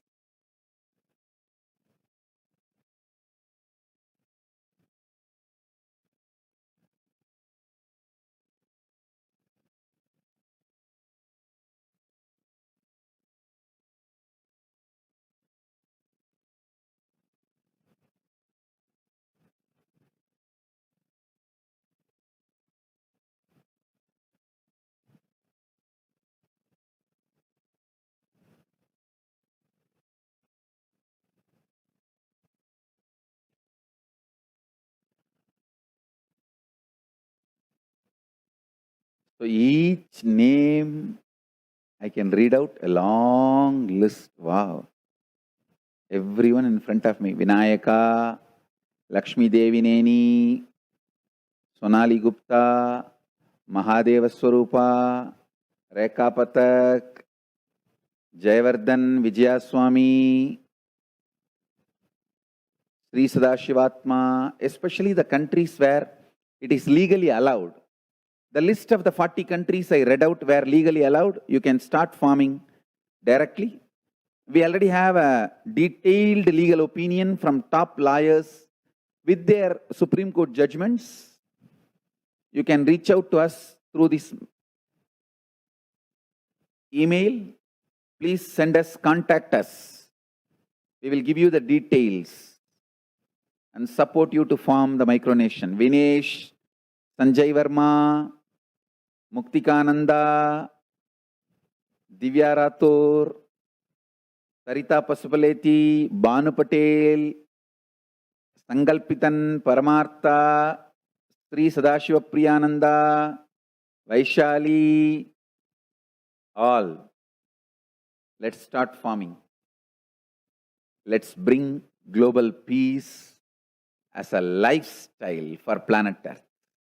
So with this, I bless you all. Let's all radiate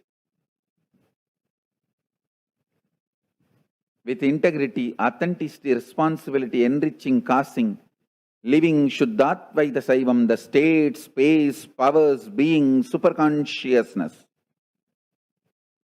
and Kailasa of Paramashiva. Paramashivoham, Om Nithyananda Paramashivoham. The eternal bliss, Nithyananda. Thank you. Be blissful.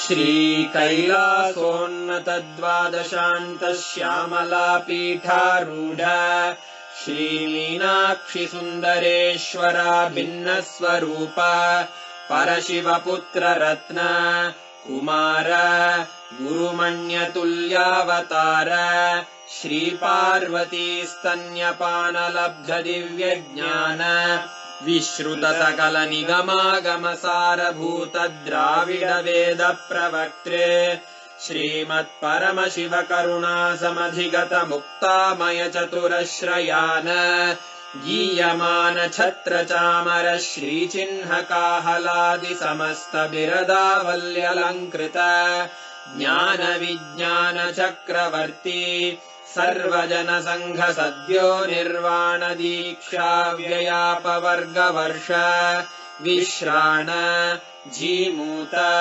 परमत कलभ Kesari शैव सिद्धांत स्थापनाचार्य श्री राजाधिराज पांड्य महाराज गुरु क्षपण शाक्यादि महांधकार निवारण ज्ञान भानु वीक्षणानर्हार्हध्वजोच्छेदनपूर्वक श्रीमद्वृषभध्वजस्थापक शैव समयकर्तृ सर्वज्ञपीठारूढ श्रीजगद्गुरु श्रीज्ञानसम्बन्धदेशिक स्वामि वागीशसुन्दरमाणिक्यवाचक स्वामिनाम् अवतारभूत श्रीज्ञानसम्बन्ध स्वामि पुनरुद्धृत श्यामलापीठ सर्वज्ञपीठ 93 गुरुमहासन्निधान अरुणगिरियोगीश्वर परम्परागत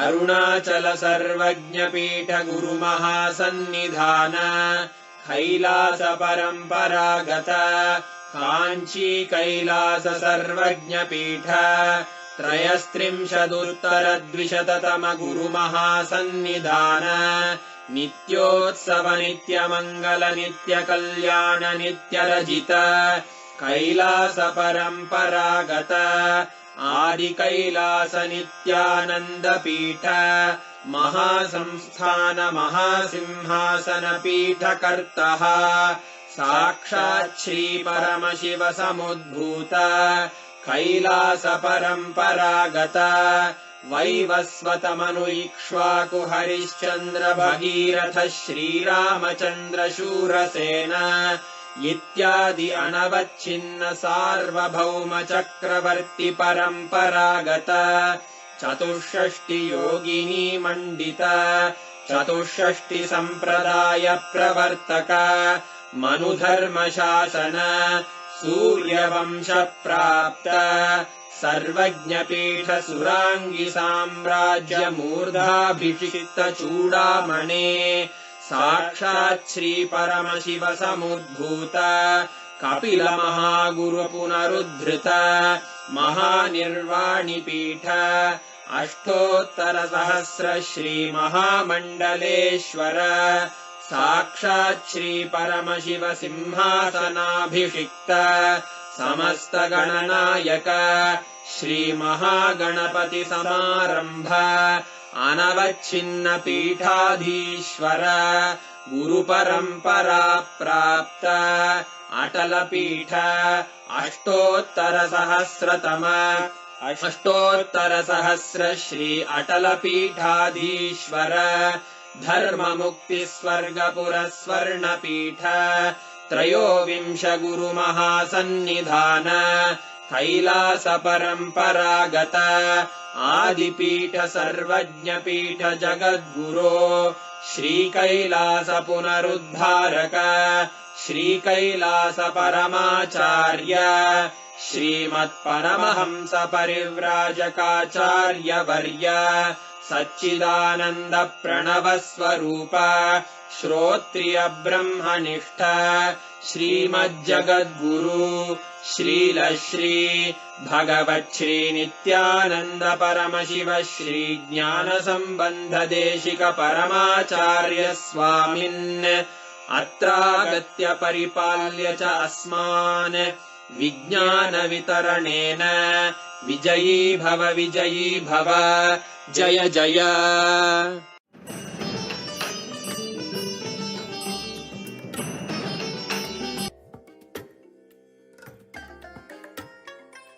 I bless you all.